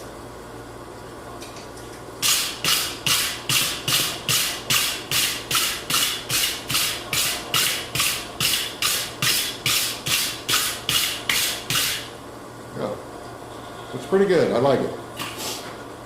But again, this kind of goes back to, this is a tool. I would not normally spend this much time on a tool for me. A tool for me. I would not spend this much time on it. I still want my tools to look good. But if I'm selling a tool or I'm presenting this tool to somebody for judgment, I want it to look as best as I can make it look. You know, I'm not trying to make it fancy or anything. It still needs to be a functional tool. But, you know, address the struck end. you know. So I dressed the struck end. I put an even hex on it. I don't know how well you can actually see that, but take my word for it, it's pretty even. I want my forgings to, where the forgings start and stop on the struck end, I want those to be about the same all the way around. I don't want to see one way further back than others. There's one that's kind of a little astray, but I'm not going to worry about. It's not that bad. And then on this side, I don't want to see a lot of scale build up on it. I want to see it cleaned up. I want to see it nice and flat on top, which this one's not. But I'm going to let it cool down so I can handle it a little easier. And then I'm going to use a nice fine file and finish that so I don't take too much off of it. Because I'm basically right where the dimensions should be. And Yako. Well, hello, man. So that's that tool. It's a 1/4 inch round punch made with coil spring. I'm not going to heat treat it tonight. I'm going to finish cleaning it up, file it. When I heat treat it, I'm only going to heat this much of it, maybe a little bit more, no more than half. And then I'm going to just heat treat the very tip, and then I'll let this residual heat temper it back. And I'll probably do that a couple of times until I get it tempered to where I want it. We'll see. It's kind of funny. This will probably end up in an iron in the hat at some point. How long have I been blacksmithing? I've been forging, I think this year's 5 years. 5 years? Yeah. So, and I say 5 years, I've had the benefit of being, I won't say trained, but many a lesson, many a class with Brian Brazil. If you don't know who that is, look him up on YouTube. He's a great blacksmith, kind of controversial in some ways, but I've spent a lot of time with Brian and his brother Ed. They're basically my mentors, and unlike I'm a hobbyist, I'm not saying I'm not, but I would say unlike your average American blacksmith hobbyist, I forge almost every day. And anybody that I've ever convinced to do the same, you see marked improvement in their capabilities and skill sets quickly. Like, it becomes night and day. Once you find that rhythm and you keep it up, man, you just start, it clicks, right? You find your zone or whatever, and then it clicks, and you start, I feel like you're progressing a lot better. If you only do it once a week, or once every couple of weeks, it's almost like you're having to take 2 steps back and then go forward again, and then you might only take a half a step forward from where you left off. So if you ever want to get into it, if you're not already into it, that would be my advice. Take classes and do it. Do it every day. If you can, every couple of days. It's just like playing an instrument, for instance. There's stories of Steve Vai, amazing guitar player, how he would practice, hours on end every day. And if you hear that guy play a guitar, there's no doubt. And that's the only way you get good at things, in my opinion. I wish I could sit out here all day. But what I typically do is in the evenings after I'm done with my job, I come out to the shop and I work. Now, I am fortunate. I have a large building for my shop, and I understand not everybody has that. I used to not have that. We moved a couple of years ago when we bought this place, and it's been good times. All right, so I'm gonna get this cook hot again, and I'm gonna shut it down and let it cool off because I know there's a big clinker in there. And it looks like it's hot enough. So I'm gonna let that chill out. I'm gonna clean that clinker out before I do anything else. And it usually I think it's a few minutes. So, I'm on the right camera. Cool. But yeah, I think it's 5 years now, right? 19 to 24, that would be 5, yeah, 5 years. I started forging in about this time in 2019. I did not start immediately with Brian. I started, there's a gentleman on YouTube, goes by Essential Craftsman. Great channel. But he doesn't do nearly as much forging related content as he used to. But he was doing some stuff and I would watch him and Black Bear Forge and Christ-Centered Ironworks to a degree. I would watch those guys, and then Essential Craftsman, he put together an online class, and I signed up for that, and I did almost all the projects except, I think, for the last 2. I don't remember what those were. There was like two or three projects I didn't finish. But then I met Brian Brazil and took a hammer class with him, and then have been working with Brian and Ed almost ever since. So any chance in fact, next week, we're driving out to Oklahoma, and Ed will be there. We'll be working with Ed and some friends. Every chance I get, I work with Ed and or Brian several times a year. Been fortunate. I think maybe this year I might try to find time to get out to his place again. I haven't been there in a while. How much have you spent for all? Yeah, I couldn't tell you. I don't know. I mean, I have things that you don't necessarily need. I have 3 power hammers and a press. Those are expensive. But when I got started, I bought a brand new anvil, which was a mistake. Didn't need to do that.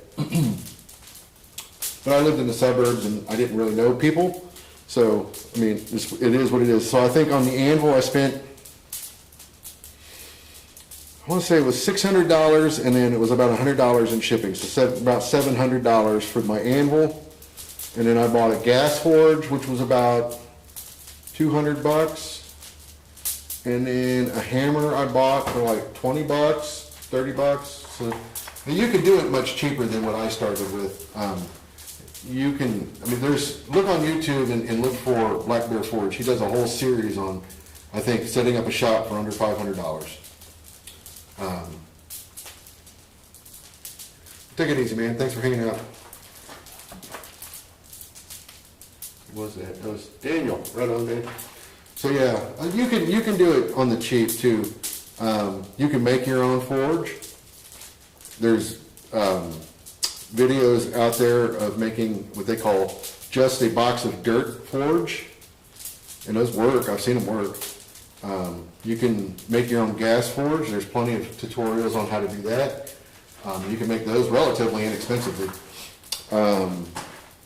An anvil, you do not need an anvil. It's nice to have an anvil, especially something with a horn, but it's not necessary. If you watch any Asian blacksmiths, for the most part, most of them are using just a chunk of steel. For years, that's what the Vikings used too. They just had stake anvils that were, like maybe 4x4 or different sizes, but they weren't huge. You can go to a machine shop typically and get big chunks of steel from them that's scrap. That might make you pay scrap prices. In a lot of cases, though, a lot of those shops are happy for you to just get it out of their way. So they're usually, like a couple of places I've been to, they've said things like, if you can carry it out of here, it's yours. Then you sneak in with a dolly and carry that sucker right out.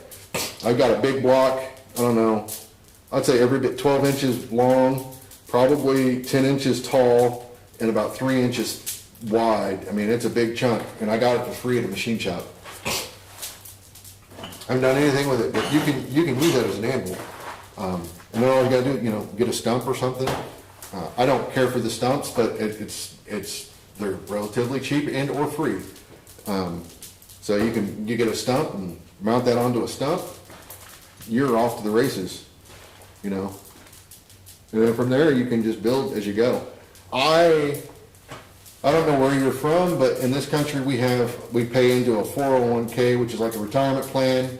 One day I looked at my retirement plan and realized there was no way I was ever retiring on the amount of money I had in that 401k, so I just cashed it out and I put money down on the house we bought here, and I bought tools for the shop. That's my retirement plan. So this is probably not cool enough to pull this clinker out of here, but I'm gonna try, because I'm impatient. Yeah, there's no way that's cool enough. But if you look around, you know, I don't know where you're at, but I mean, if you, even, you know, in Europe and Asia, I would assume, if you looked around, you could probably either find something that would work, or find something that somebody else was already using, and they're not using it. They either upgraded, or they just had it around for a long time, so on and so forth. There's a lot of stuff like that. If you find a local blacksmithing guild and or organization in your area, almost every place in the world has something similar. Find something like that, and a lot of times a lot of those guys will have stuff just laying around that they've been waiting for a guy or a gal to come along that they can either sell it to on the cheap or give it to. Big old clinker out of here. Big old clinker there. So yeah, I mean, you don't have to have all the super nice stuff. Is it nice to have that stuff? Sure. But it's not required. I mean, you think about what people were doing, you know, in the 10th century or whatever, and the tools that they had, and that, you know, they made a lot with very little.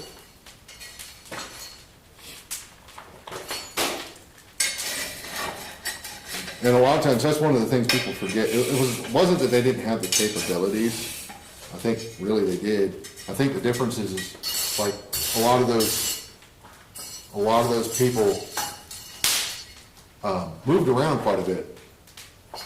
So they had to be able to pack and go, you know, relatively quickly.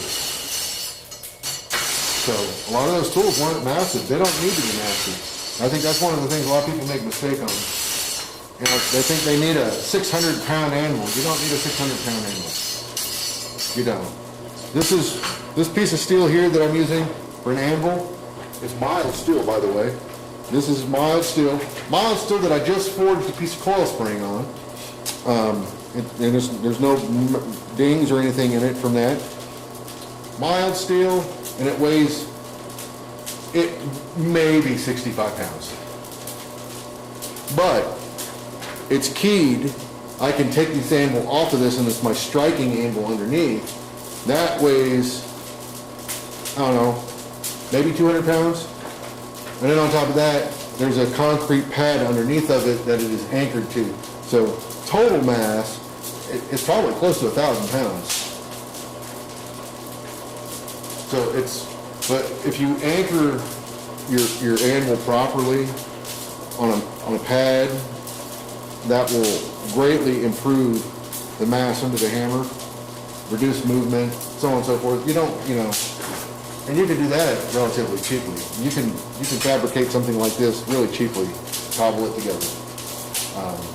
Because this is mild steel. I forged this with some friends. You don't have to forge this, by the way. You don't have to have a horn. It's nice, but you don't have to have one. The Hardy, again, it's nice. You don't have to have one. You could use a piece of 1-inch internal diameter or internal dimension, 1-inch square tubing, and weld it to the back end of that. You've got yourself a Hardy. Is it great? No, but it'll hold stuff. So yeah, don't let fancy tools and stuff like that hold you back, man. You get into it and you find that you like it, then consider investing money into it. You can upgrade to the Vivor or Harbor Freight anvils, which are like under $200, and they're nice little anvils for what they are. I mean, they're not great, but it beats nothing. And then you would have a horn. You can upgrade, you know, your forge at some point. Start learning how to build your own, figuring out what you like. And building your own gas forge is relatively simple to do. If you have access to coal or charcoal, you can build a solid fuel forge. Very simple. The forge I'm working on now is a cast iron one, but I have one over here. I don't know if you guys can really see it in a big wide angle shot, but I have one over here that's made out of angle iron and sheet steel.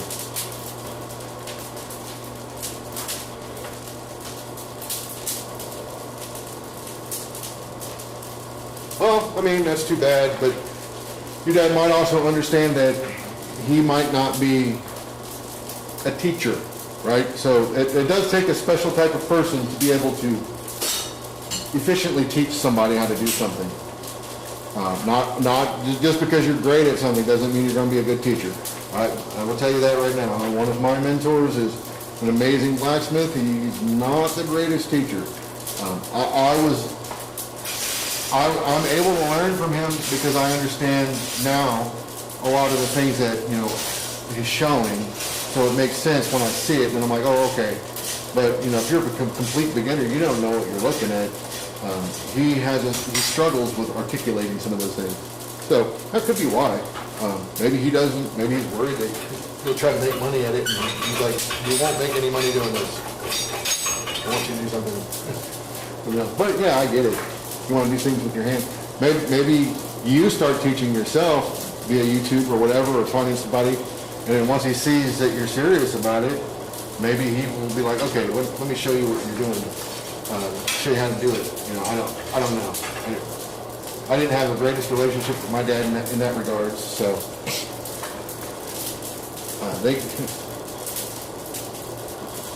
no, I didn't. So I hear you there.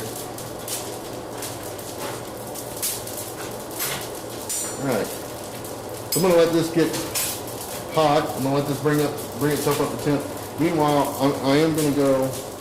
I'm gonna run into the house right quick and get myself a drink because I am thirsty. Where's my cup? There it is. So I will leave this on the big. Yeah, you guys can kind of see what's going on. I'll be right back.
Oh, dying.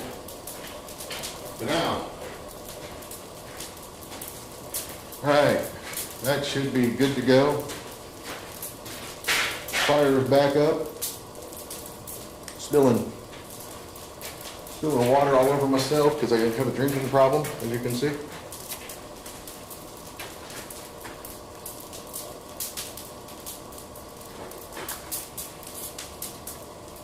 But anyways,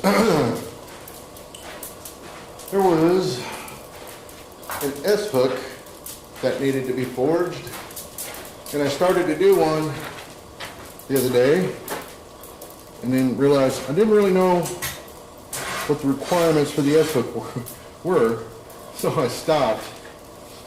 So I need to.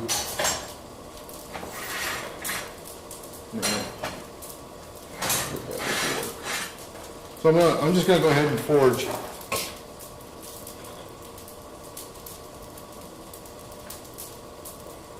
Yeah, wood carving's pretty cool. I don't have the artistic flair for that myself. I've seen guys do similar work in steel too, where you do sculptures and things in steel in very similar fashion. It's impressive, but I don't have that.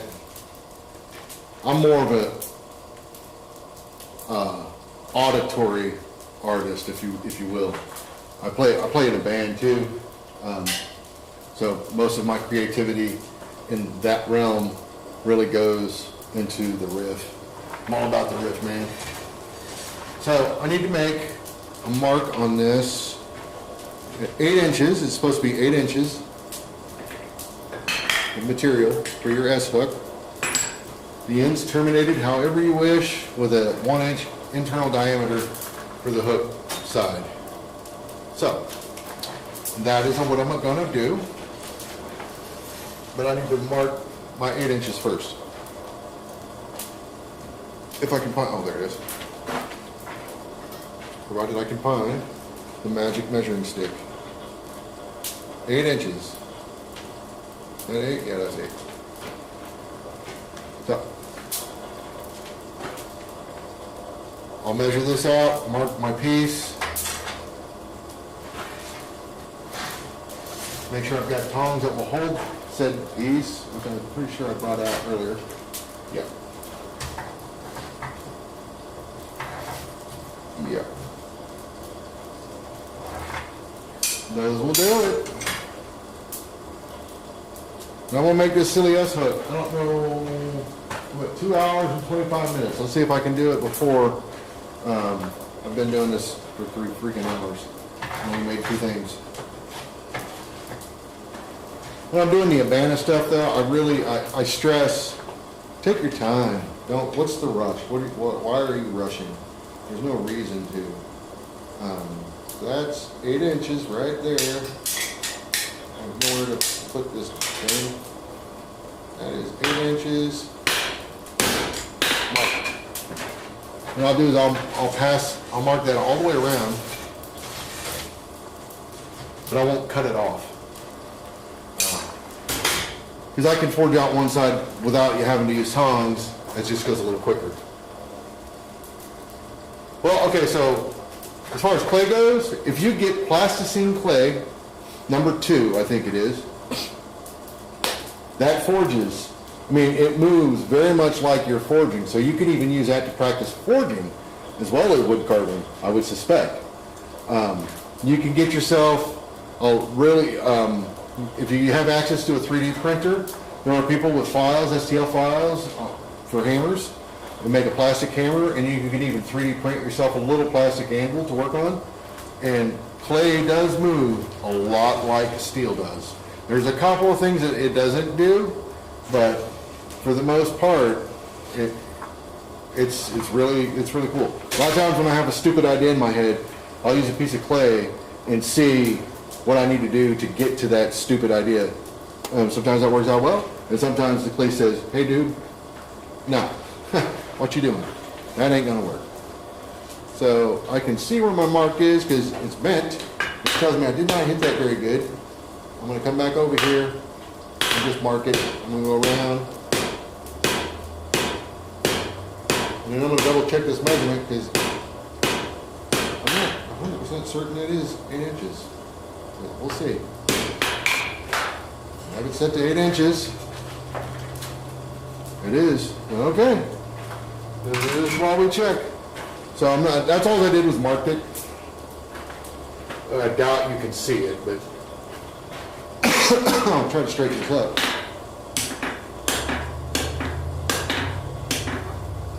So I want to put, what I want to do is put a mark on my anvil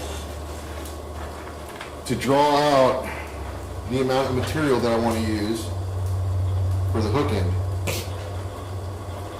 So the real question is 2 inches enough? Which I think it is, because then I only need to draw it out 1 inch to get a 1 inch or a 1 inch ID hook. It's actually more material than I need because it's not a closed hoop per se, or a circle. You'd need 3.14 inches, right? So I really don't need that much. I need a little less than that. So I think if I present 2 inches of material and lightly mark that, and then draw that out, I'll be golden. All I need to do is draw out 1 inch, not much.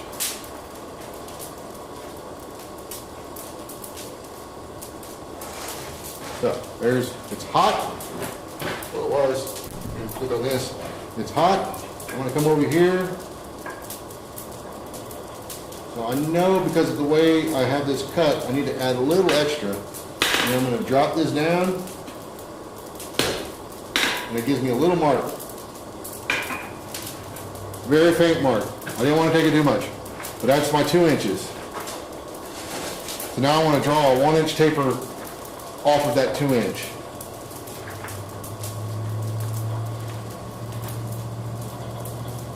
Which means, for what I'm doing, I'm going to make a very blunt, or not very blunt, but a very short taper on the end of this to get the point I want.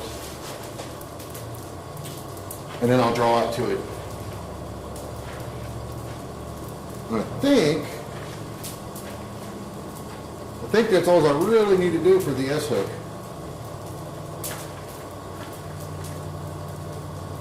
Oh, take it easy. And thanks for coming and hanging out. You guys give me an excuse and I sound like I'm crazy talking to myself. Because otherwise I'd just be out here talking to myself.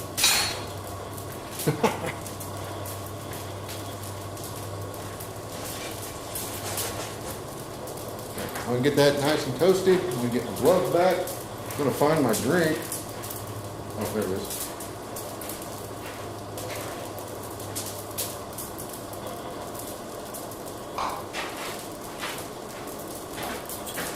Let's put a tape on this bad boy. Oh yeah, baby. There's like clinker hanging on it. Oh, okay. Losing heat because I got to brush this crap off. I don't want to beat this into the piece. Okay, so I want to I'm going to raise my hand, my left hand, which is my tongue hand. I'm going to try to match that angle with my hammer. Give me a short, or relatively short taper. That's all I want for that. So my mark, you still see it, right there. So all I'm going to do, see I'm already, I don't know, 3/8 of an inch past my mark. Taking my time. If I was just making an S-hook, I would not be going through this. I would just draw it out and willy-nilly eyeball it. But I'm presenting this to somebody else, so I want it to look as good as I can make it. But now that I got a point on it, I got to be careful not to burn that point off. So that mark will help me. One, I won't forge past it. There we go. Okay. So I'm going to go. Oh, that was not good. There we go. So I'm going to square this up a little bit. Try to keep my mark right there.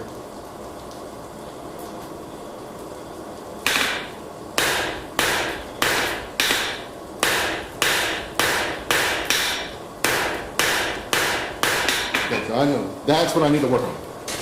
And I'll just taper that out. Be it whatever. I can take it to 3.14 inches, that's fine. That's just more material than I really need.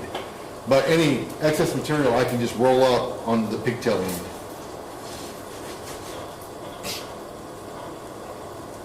So now I'm going to actually break this down. Right there. But I'm not going crazy. I'm not going ham on this. It's until I get towards the end. Now I'm going to take it down.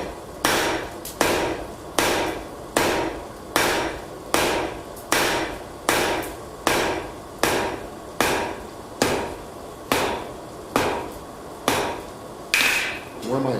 Right here. Right there. That's about an inch. So now I'm just going to clean it up and round it. And it's going to go past that inch.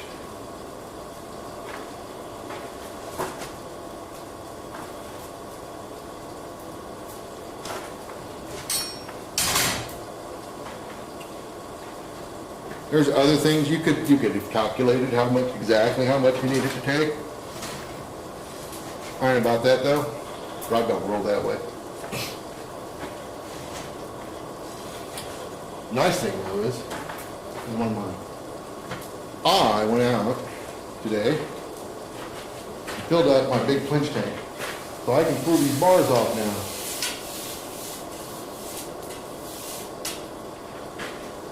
That makes me very happy.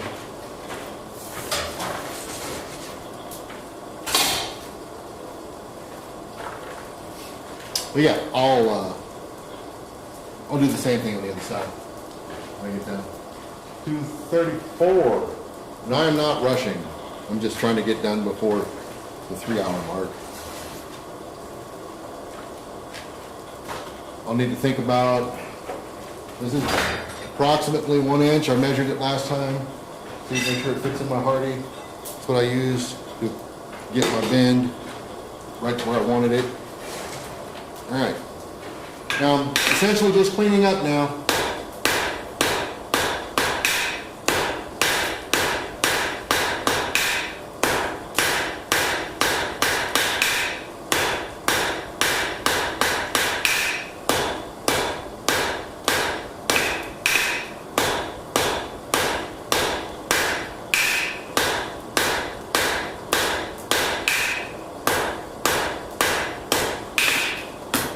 Hold it straight, cord straight, which I was not. I'm just going to round it up. It's pretty close to, the more perfectly octagon you get it, the easier it is to get it perfectly round. But after a while, you start to get a feel for it.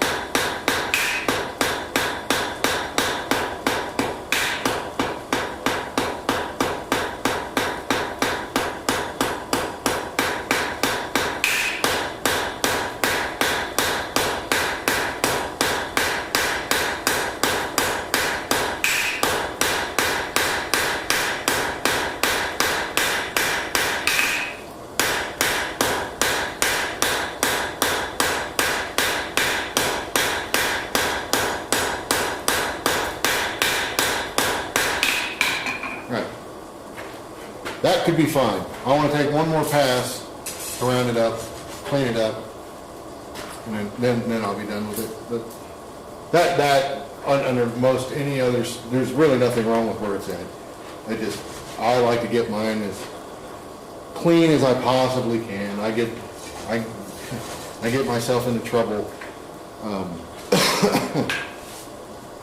spending too much time on something that really doesn't matter that much. But, you know, if you want it perfect, make it perfect, and this will never be perfect. Even if it were into somebody else's eyes, it would never be perfect in my eyes. I'm my own worst critic. I will always find flaws in things I do. It's just nature of my being. I understand this about me, though. It's one of those things that I've been, in the last 5 years, really been trying to quell a little bit. Not quell, but not worry about it so much. So anyways, that's where that's at. Nice, it's pretty straight, and I'm not seeing a lot of run out as I run this down the aisle. So, there we go. Now, I could bend this now, or I could do the same thing on this side and then bend them both at the same time. Well, the problem that I run into though is that gets difficult to hold on to. Whereas if I put a 1-inch round on that, I could technically get into it up here. Or I could curly cue this. Let's do that. I could curly cue the point, and that would give me a little bit more room. Let me, before I get to curly cueing anything. Forge inserts and stuff right about there, so we're almost at, I'd say 3 7/8. So we got plenty of material on the end to make a curly cue. We really only need about a little over 1 1/8. Not really, but not even that much. So we got plenty of material that we can work with. So, on the right camera, we are. So I'm going to just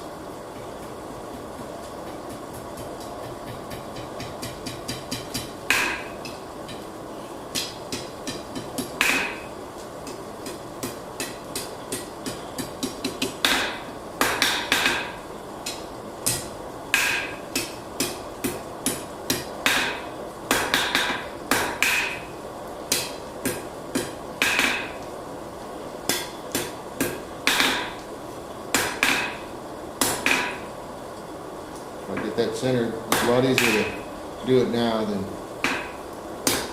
later. I mean, it can be done, but it's a lot easier to do it now. Now, I got a curly cue on there, which ate up probably, oh, good 5/8 of an inch of material, which allows me to get this further onto the bar. Meaning it'll be a lot easier to hold with the tongs. Now I can cut it off. I won't bend it until I get the separated and then draw the other side out. And I'll do the same thing on your side. I'll bring it over here. I'll mark it on the edge of the anvil lightly, and then try to draw it out about the same. I was at 3 7/8.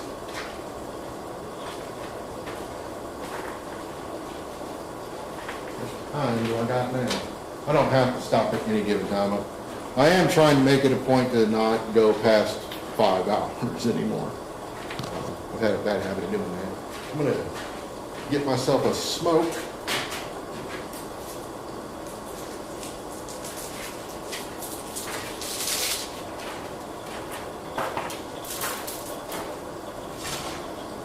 They're hot enough to cut.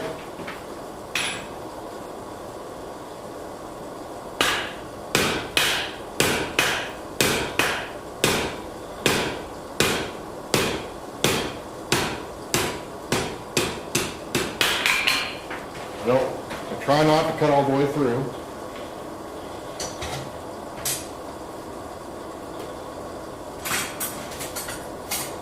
What the hell?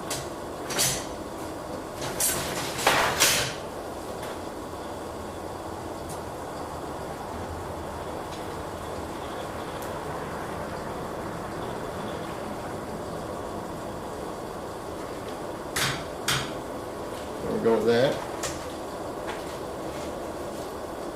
This on the fire.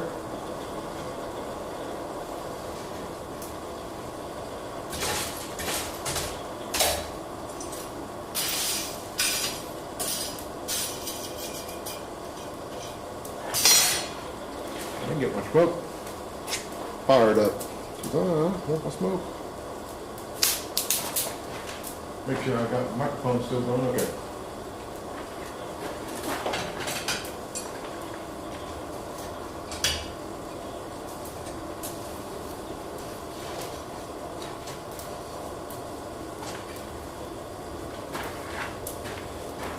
Camera's over here. Put this right on the edge. 2 inches. Like it. Sounds like a plan.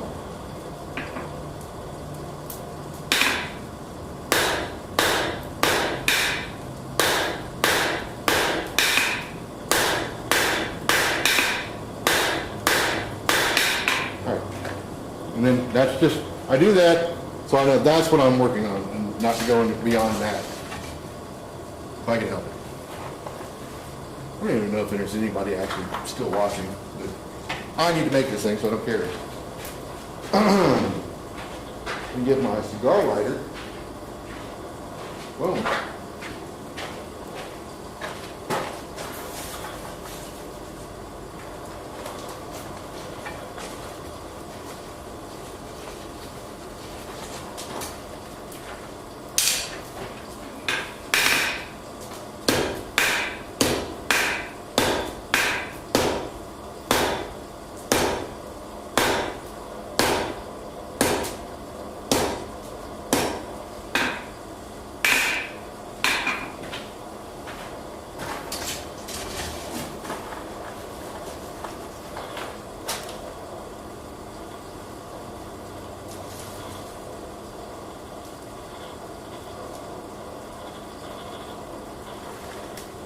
Well, hey, Mr. Honest.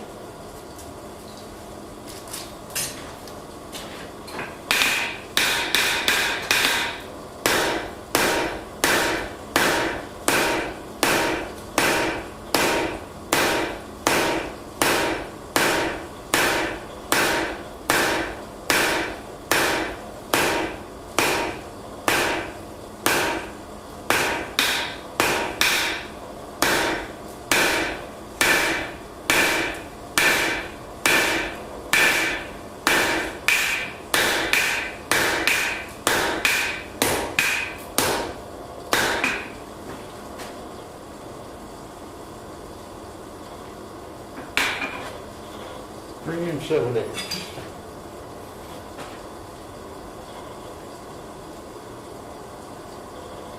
So we're right at 3 inches.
A little over 3.5.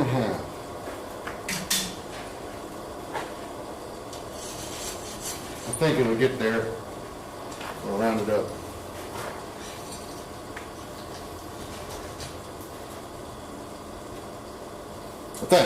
I think it'll get there. What y'all think? A bayonet S-hook, in case anybody was wondering what shenanigans I was up to.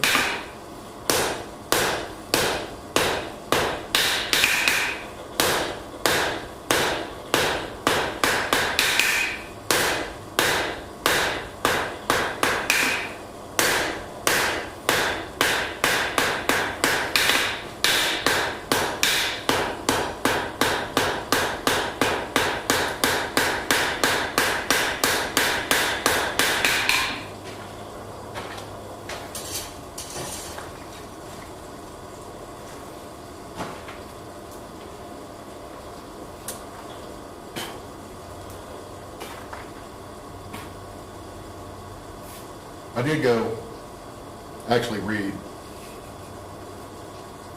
requirements, I guess, on these pieces. So I pulled it out here completely winging it. You know.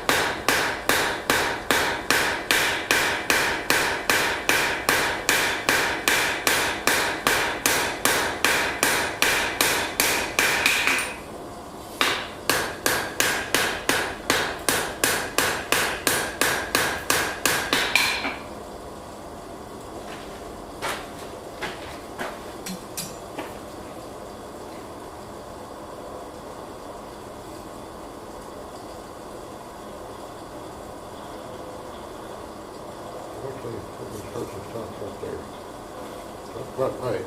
That's about right. I'm going for it. I'm gonna clean it up one more pass to clean it up. That looks about right.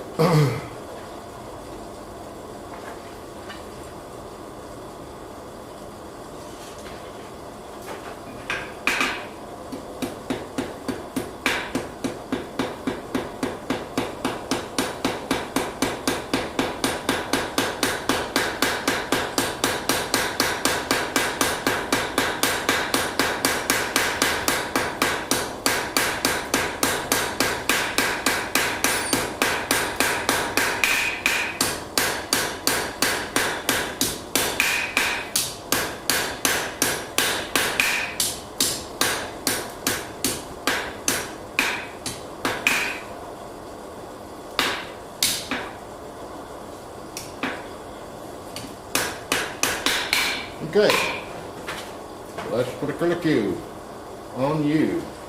Oh. It's the Havana S hook that I did the other night, but this one is 2 spec.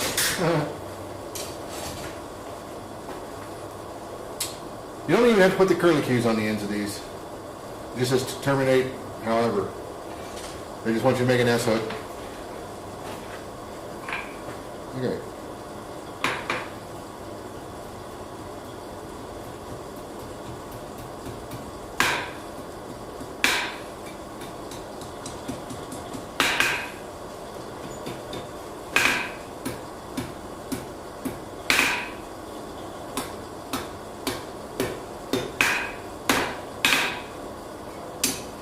Quite the same.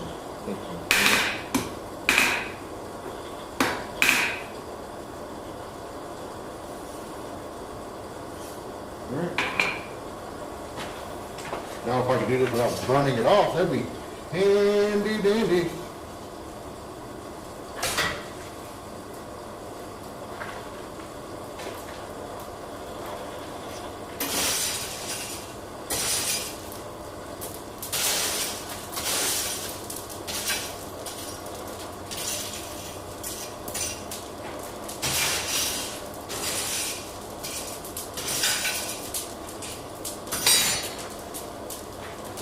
I think right there is about an inch. So I'm going to mark that spot on the handle on the horn.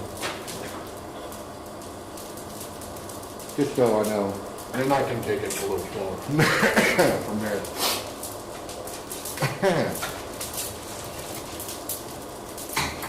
Try not to burn this thing, but that's not hot.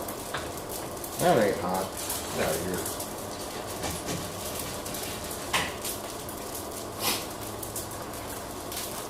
Inhaling a cigar, by the way, can be a little rough. I'm gonna switch to the wide angle shot. I don't know how well you can see, but it's an S hook, guys. Ain't nothing serious going on here.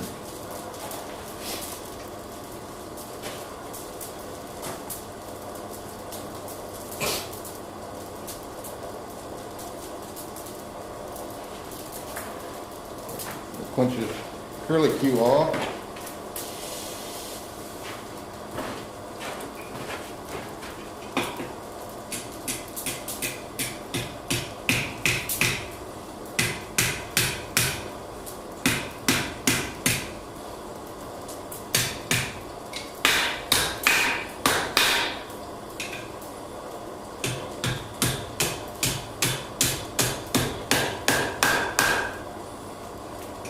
bit bigger than an inch.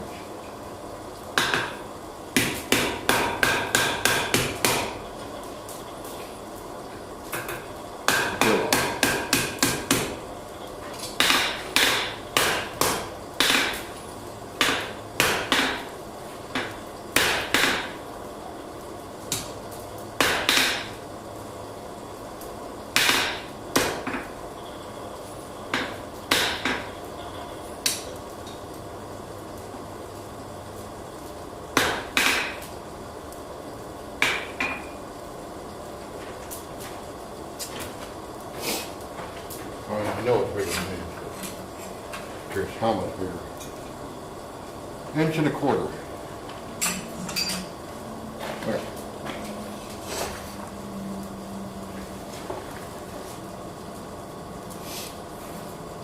So I need to come back a little bit on the horn next time.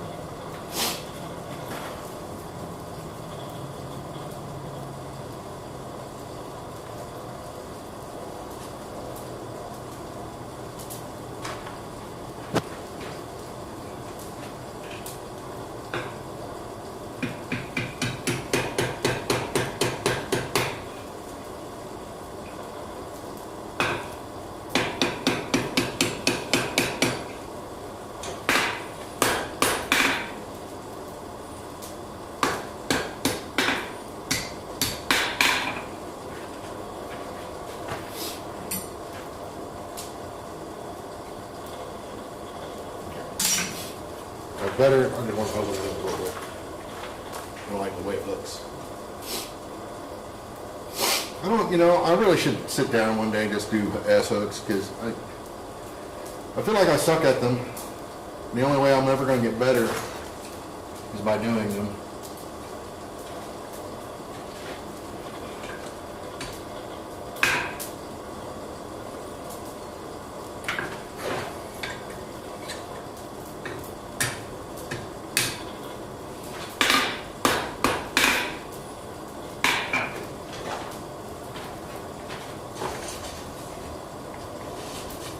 But I don't know, I have a weird aesthetic for the way the hooks look, I guess.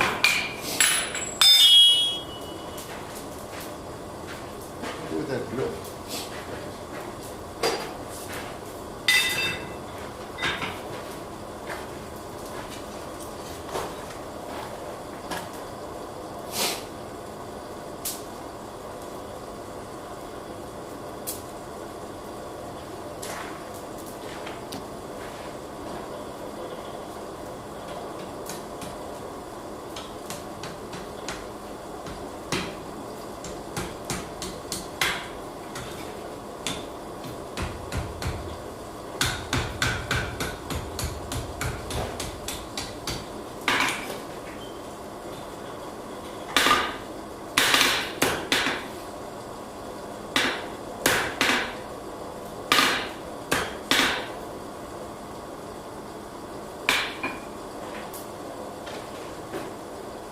Okay, I like that. I like the way that looks. Now to get the other side.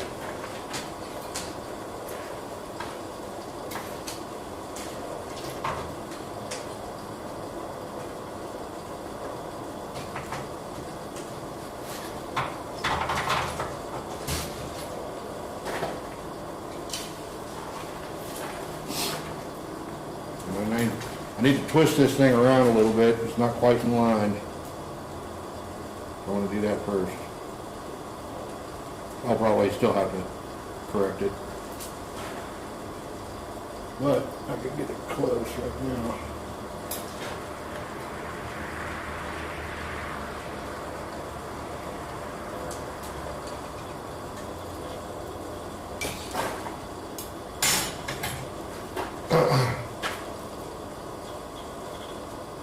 You could forge a big fishing hook, that'd be kind of cool. I think it'd be kind of cool. Much better.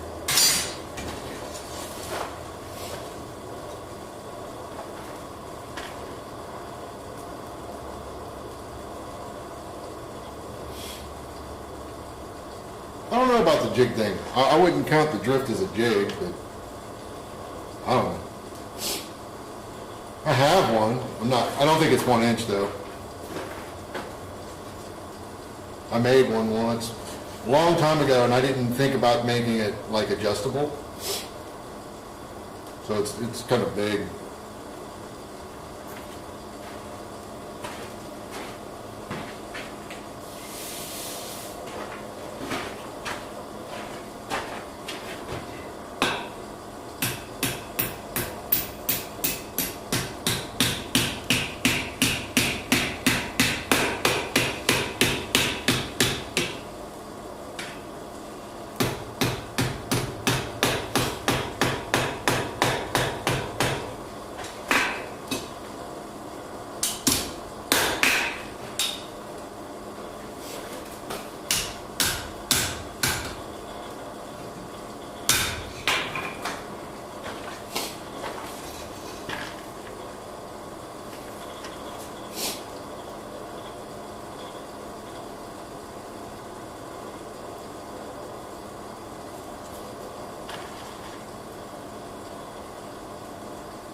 This one's got more curve in it. I want to try to balance that out a little bit more.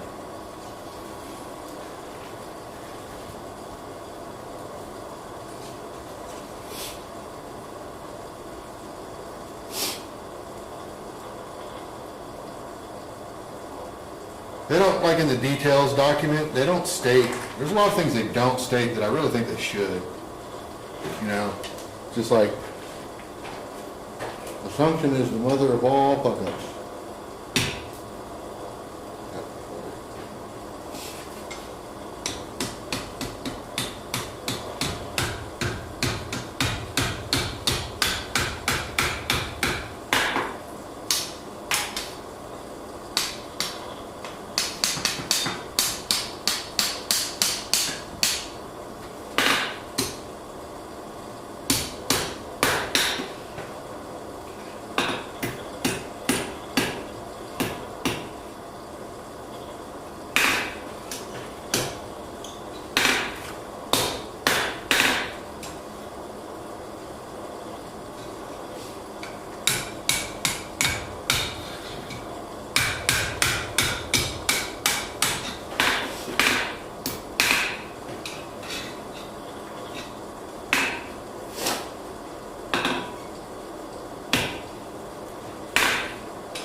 I don't like that.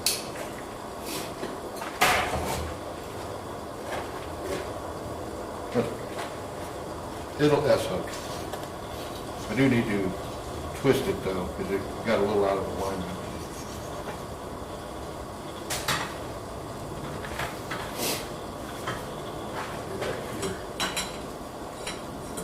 That place got really hot earlier. What little bit I was doing on it.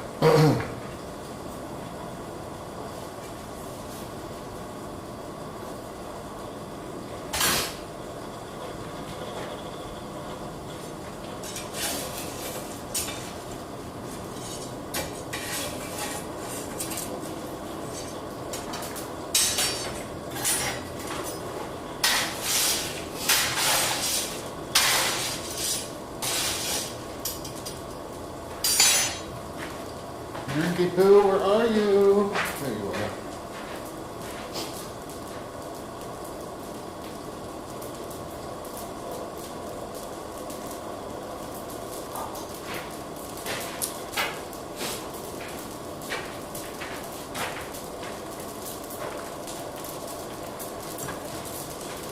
This is like getting hot exactly where I don't really want it getting hot.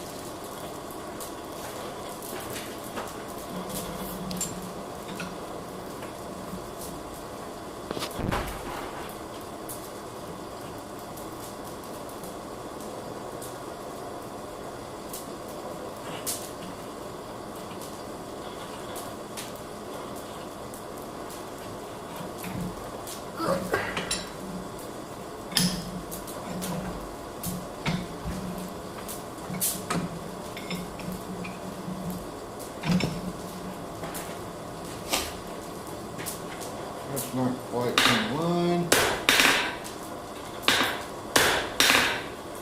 Much better.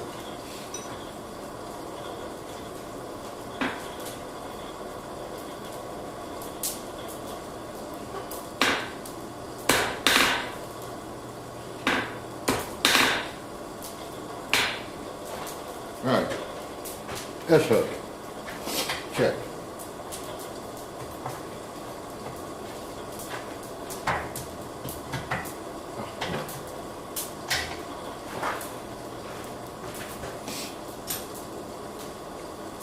Not perfect by any stretch of the imagination, but it is an S-hook.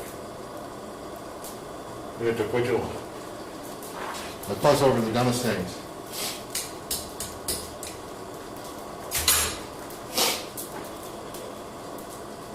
The Daniel Moss one, I missed something, let me scroll back.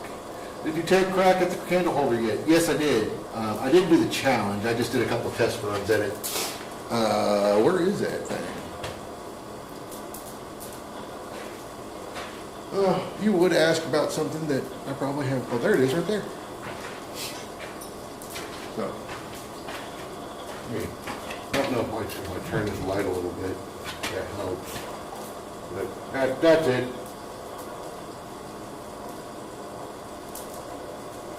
And I can probably do a better shot over here.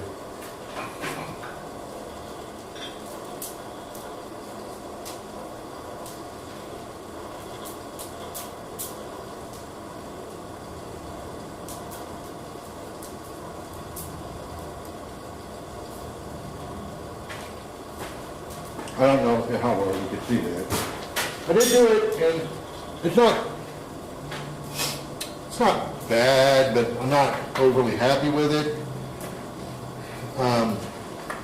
But I learned a couple things on order of operations that I would do differently next time.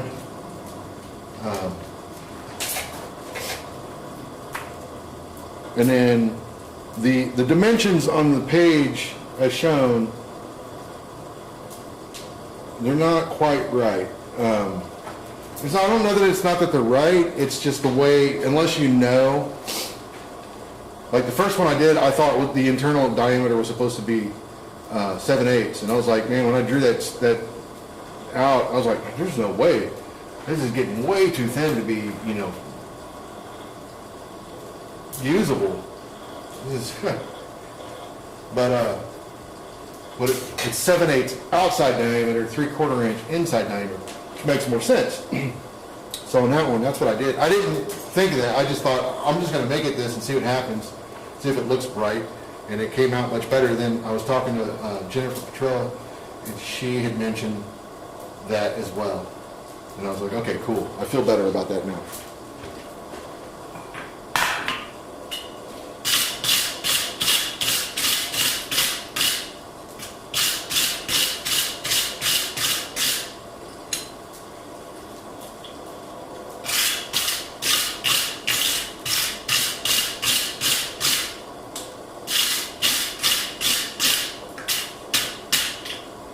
Okay, clean up and done. I have, where's my rag? Where is my finishing rag? Oh, there it is. over it on my main table. Or it probably should be.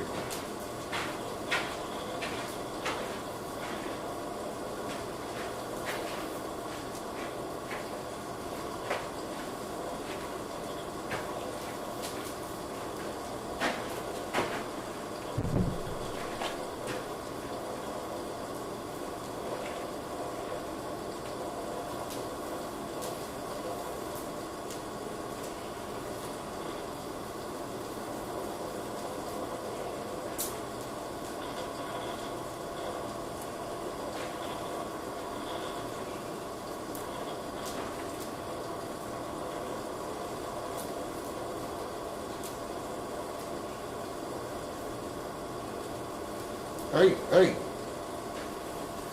Trying to get me? Don't see that damn thing? Trying to get me.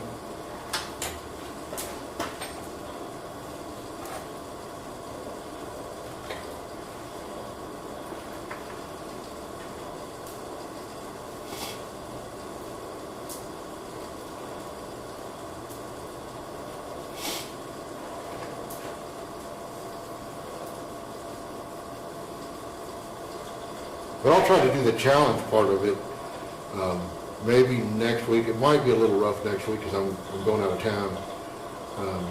So I might have to wait till I get back. But I'm gonna definitely try to do it.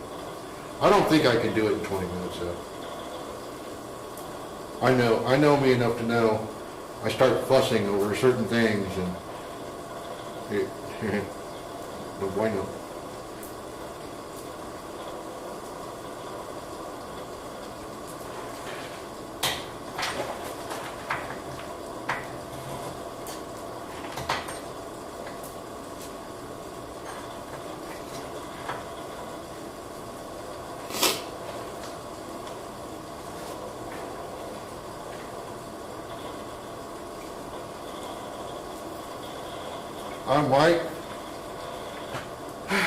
I might remake this, but I think it's good enough.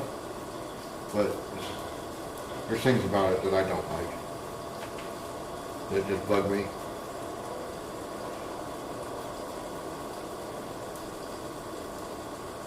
We'll see. I may not. But yeah, there's the run number one. So yeah, there it is.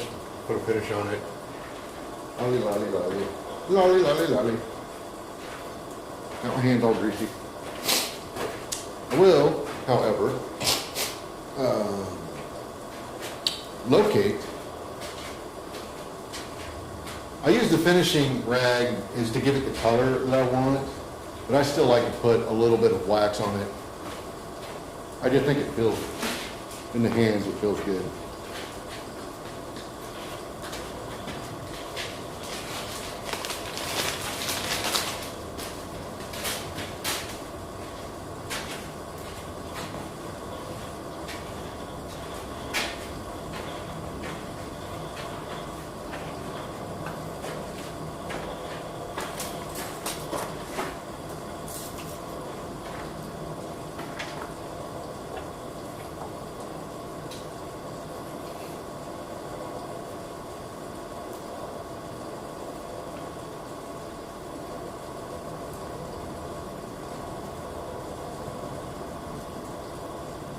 That's really all the more I do,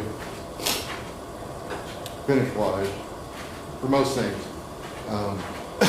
And I take it's not clean, but a cleanish rag. A cleanish rag, this will eventually become a new floral rag, but then I'll give it a nice wipe down.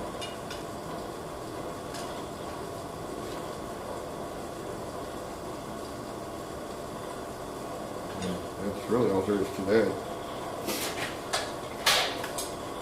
Yeah, looks good. I mean, that's not that good. I'll hang this over here. I did today take my taper pieces and put them on the keychain. Put it on a little keychain. I'll take these off. I'm not gonna do it tonight, but I'll take these off eventually and put a finish on them as well because I think it highlights the facets better. But Just put it on a little keychain so I don't lose them. I've got them all here. And then I'll just hang it, and this will all go with me to Johnstown, where I intend to have all my level 1 stuff graded. Because Kurt Fehrenbach will be there. Mark Asprey will be there. I think you have to have like 2 instructors to sign off on it. So I'll get them to both sign off on it. Or somebody else. I mean, there could be other people that are capable of signing off on it there. I'd like to get Mark to do it.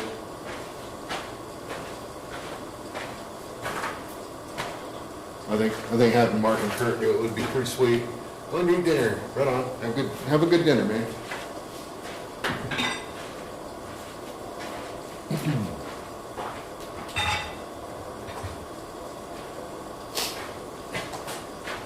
And I think 3 hours and 14 minutes I've been doing this.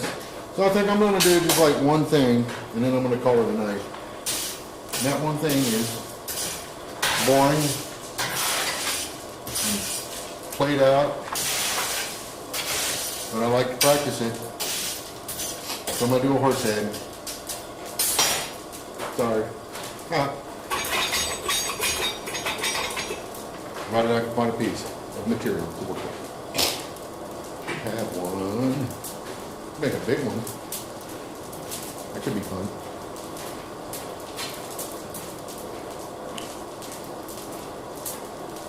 I have a piece over here though. Hey, there's my other combo square. I found it.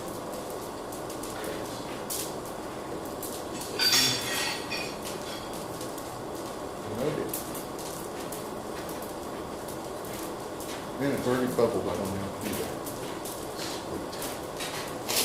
Sweet. So 1/4 by 3/4, or for me, 3/4 by 1/4. I'll do a little horse head. While that's getting hot, I'll go grab the tools I need. There's a chisel over there already. Yeah, no, I need this punch. Well, I'll bet take both just in case.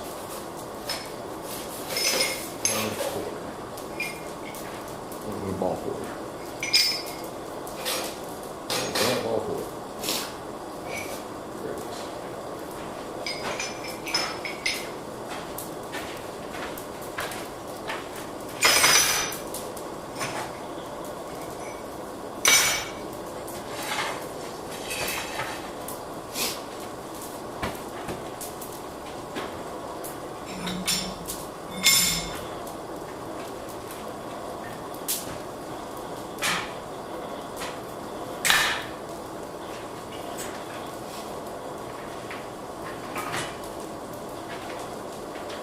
I don't know how well this will translate on camera. I feel like it does not. I'm going to try to go really slow on this and see if I can grab a version of this for later for somebody for them to watch. And if not, I'll record it separately and try to really focus on the appropriate angles. Because I watched them do it and I was like, ooh. You're tilting that bar way too much to get those diagonals. A little bit more, we're almost there.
Yeah, that's where we're at.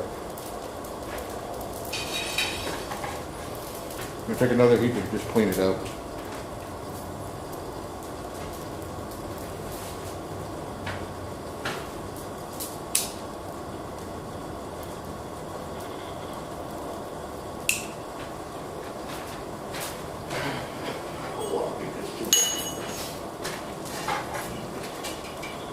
Oh, what is big old clinker stuck to his face? Come on, get off of there.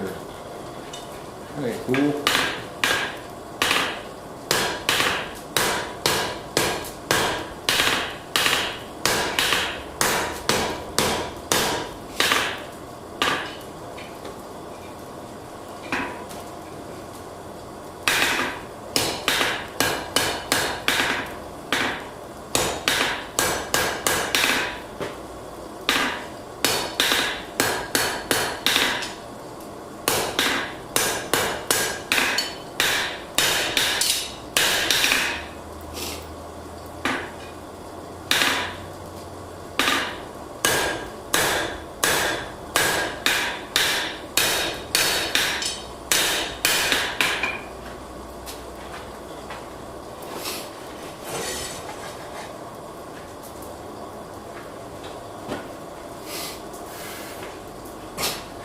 Oh.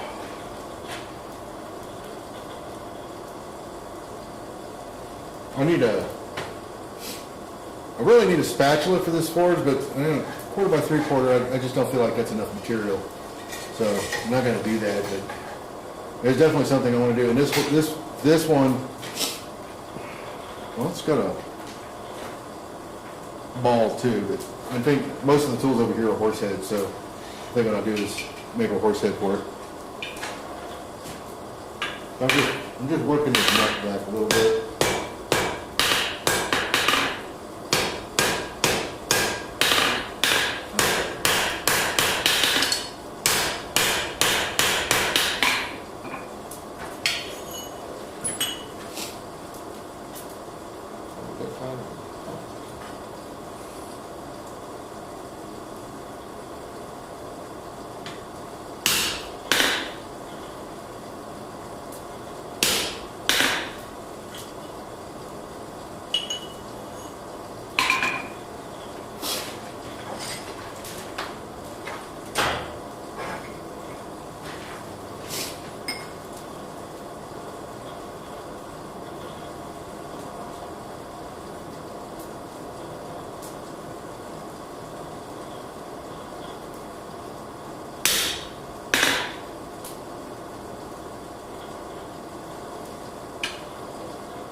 I need to bend it. That's why I didn't do the ear. Otherwise, my ears get deformed when I do that, and I don't like that.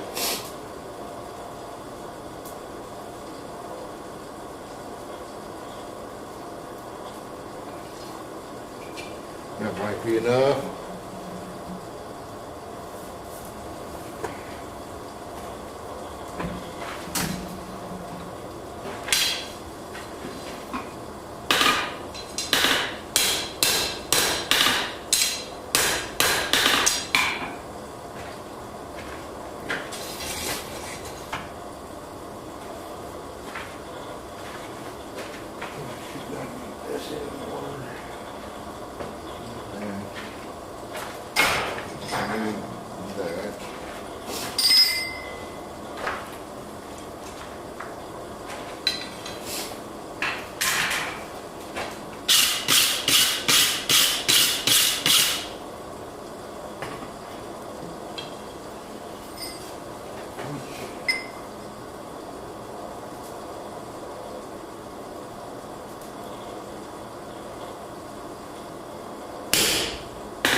That's where he's at now. I know you probably can't see that very well. I'll show it here in a minute. So don't that. Go. Can't do this. Not need the chisel. I'm going to leave it over here just in case.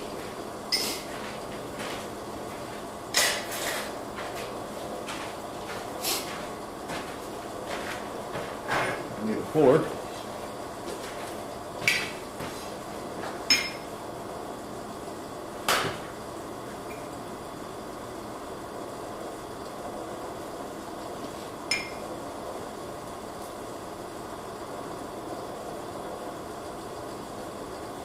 Oh, am I ever casting a shadow on this side?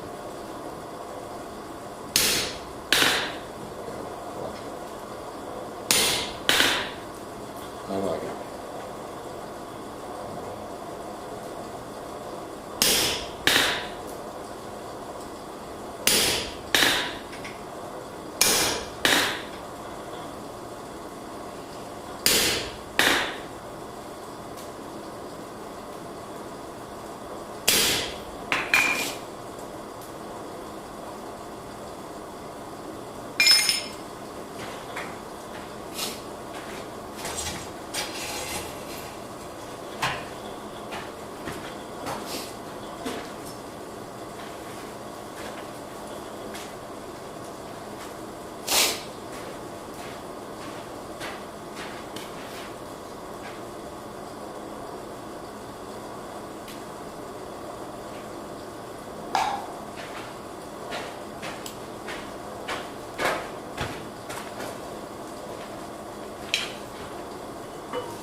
I'm liking it. I'm liking it.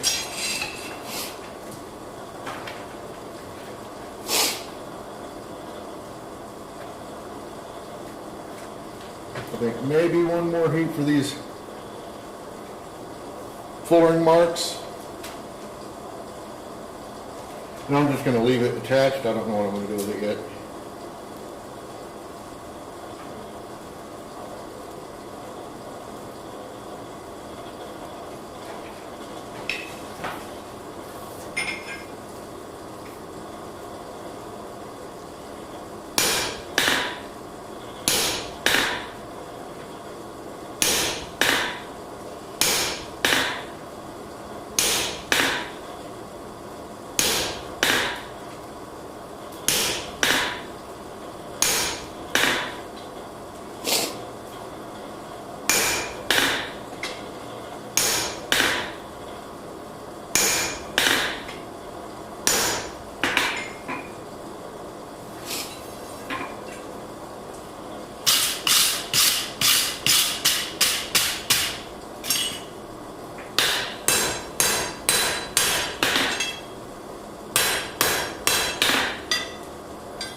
Might be my favorite horse yet. The mane I'm not 100% on board with, but other than that, I dig it. I dig it. I'll show them off here in a second. I don't need this, I don't think. I don't need this.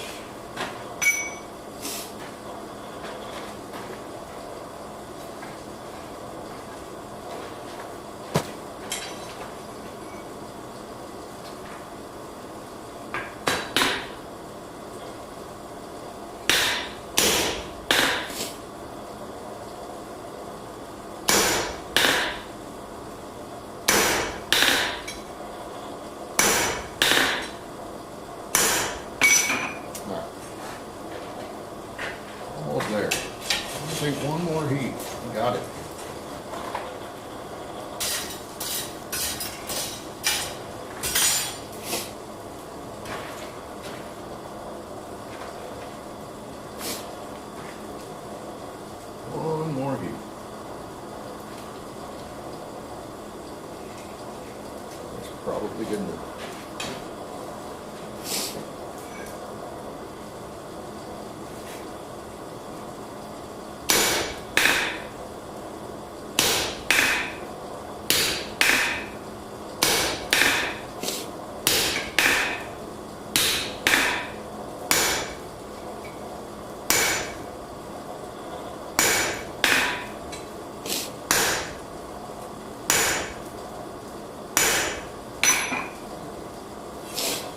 Oh yeah, I like it.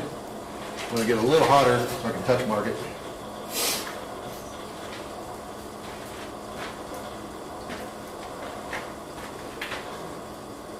That's all I'm gonna do with this tonight.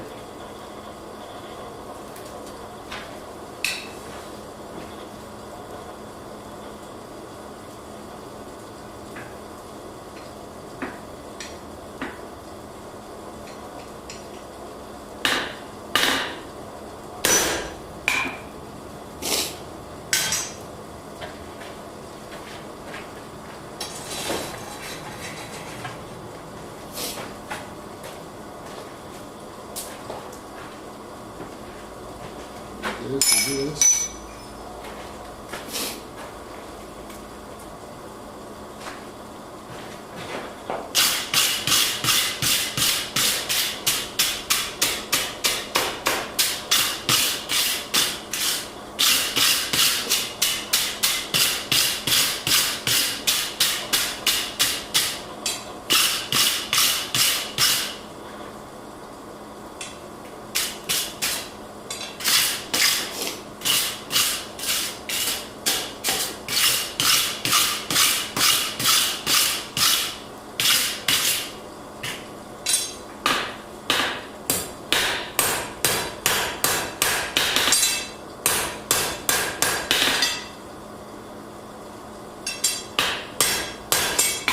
All right.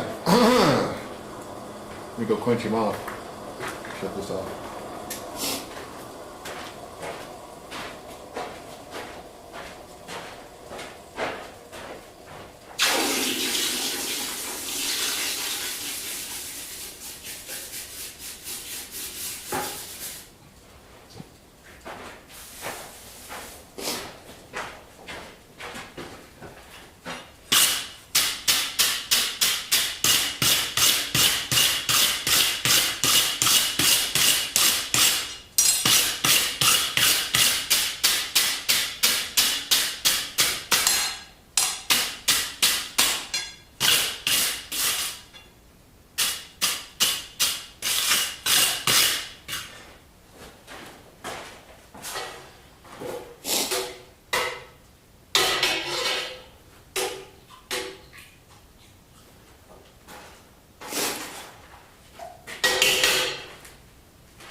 I am going to do a little zip zap on it. Not like the way it looks. Over here, if I can.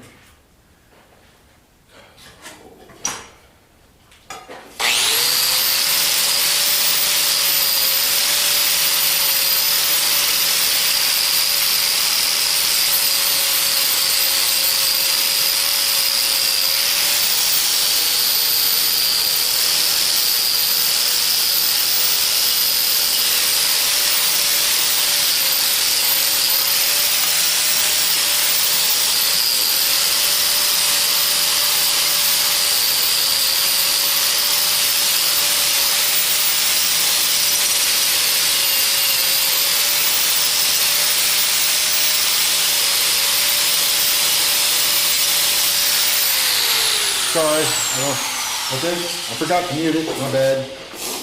Anyways, I'm just gonna get a little residual heat on it so I can put a finish on it, even though it's not going to survive if I decide to, well, even depending on what I do with it, it might not survive, so.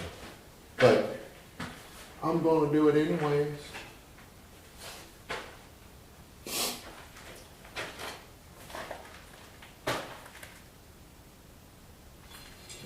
Might be enough. Yeah. least the horse head part of it.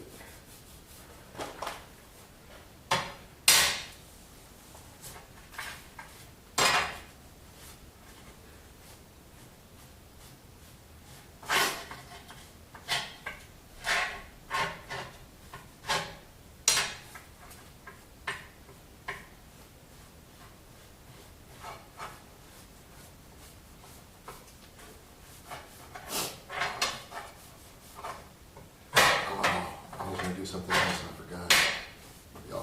Maybe I'll try it. We'll see. Anyways, let me quench this.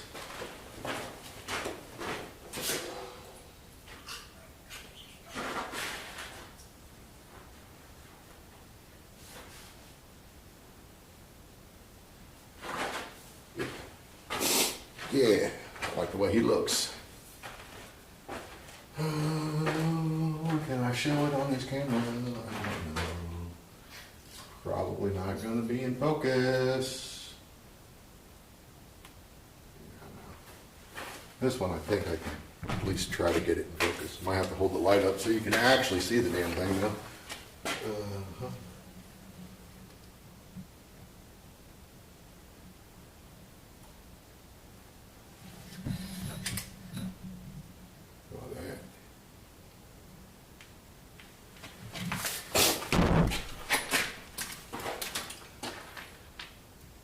Bedtime mode.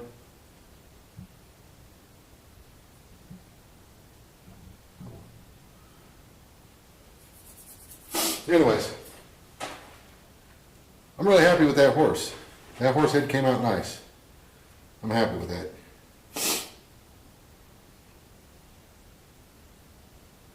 It could be, he could be sloped down a little bit more, but other than that, the shape I really like how it came out. These could have been lined up better. The foolery marks. This is where I critique myself, by the way. These lines could have come better, and the spacing is pretty good. I did a small one up here. It's a little closer, but I think that's fine. The only problem I have with it is it kind of looks like a second ear. I could have probably taken it a little deeper. Everything else though, I'm really quite happy with. I think his ear looks good. I probably could have made it bigger. But everything else, I'm happy with that. I'm happy with that. I've been struggling with this part right here. I tend to take this way too far, and I think this time I got it just right. Or at least to my eye, it looks really good. Happy. Happy, happy, happy. So there we go. I was going to do something else, but being as late as it is, I'm not going to start on that tonight. I got a piece of brass that I need to finish. I forged a leaf on it, and I need to finish it off.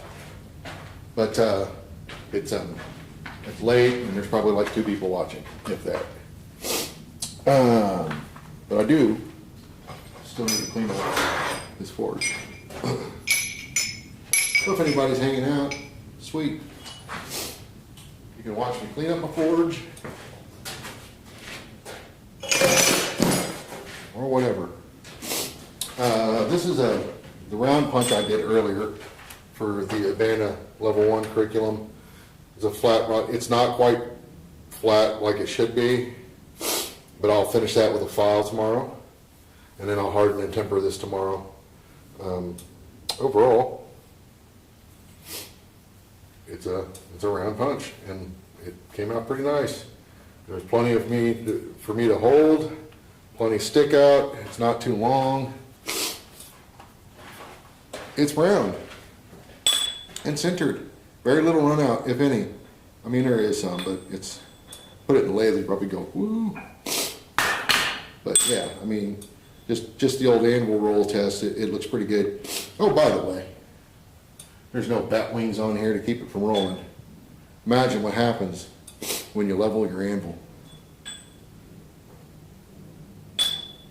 It'll roll this way. It is down a little bit right there. But mostly, yeah, it's good. That might just be a slope right there. Yeah. I'm not a slope, but some sway. But anyways, I'm gonna put this where I can find it. My little canisters, because that's got to go to Johnstown with me in a couple months. And then I need to look at the diagram thing, or the details, and there's some other stuff I need to forge. Some of those things I have, I'd like to find them because I don't want to remake them. Like this silly monkey tool, I really don't want to remake that. Making two of those just kind of annoys me. That's laying around here somewhere. I hope we didn't accidentally use it as a billet or something. I don't think we did. I just gotta find it. But yeah, I like to clean my forge at the end of the night. Anybody that hasn't seen me do these streams before, I don't like coming out the next day and having to clean this crap out before I forge. Because my time is limited, right? I mean, I've got until now, until I go to bed. So I've got plenty of time to clean this garbage out. And then I can come out tomorrow to forge. I don't have to deal with this.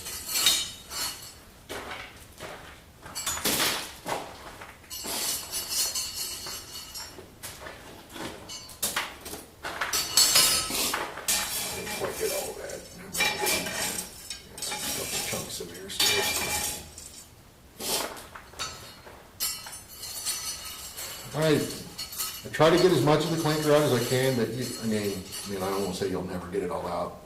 I mean, it depends on how persistent you are. But the small stuff, if you see it, just once it's cooled off, you just pick it out. But if you rough it up a bit in the fire pot, it tends to break up pretty good. And you might have clinker crusties in there somewhere. But I put that in one spot on my table, and it's a spot that I never rake coal from until I've gone through it. So I'll clear the front and the backs of my fire pot out. I'll clean them up, and then what I'll do is I'll shovel this stuff up there, and then I'll pick through the little stuff tomorrow while the forge is while I'm getting it started. I'll just pick through the little stuff real quick, and then I'll push that stuff in. It's like a little piece of coke hanging on right there. What are you doing? Out of here. And then, yeah, that's about it, really. I take it further than that. I mean, as far as cleaning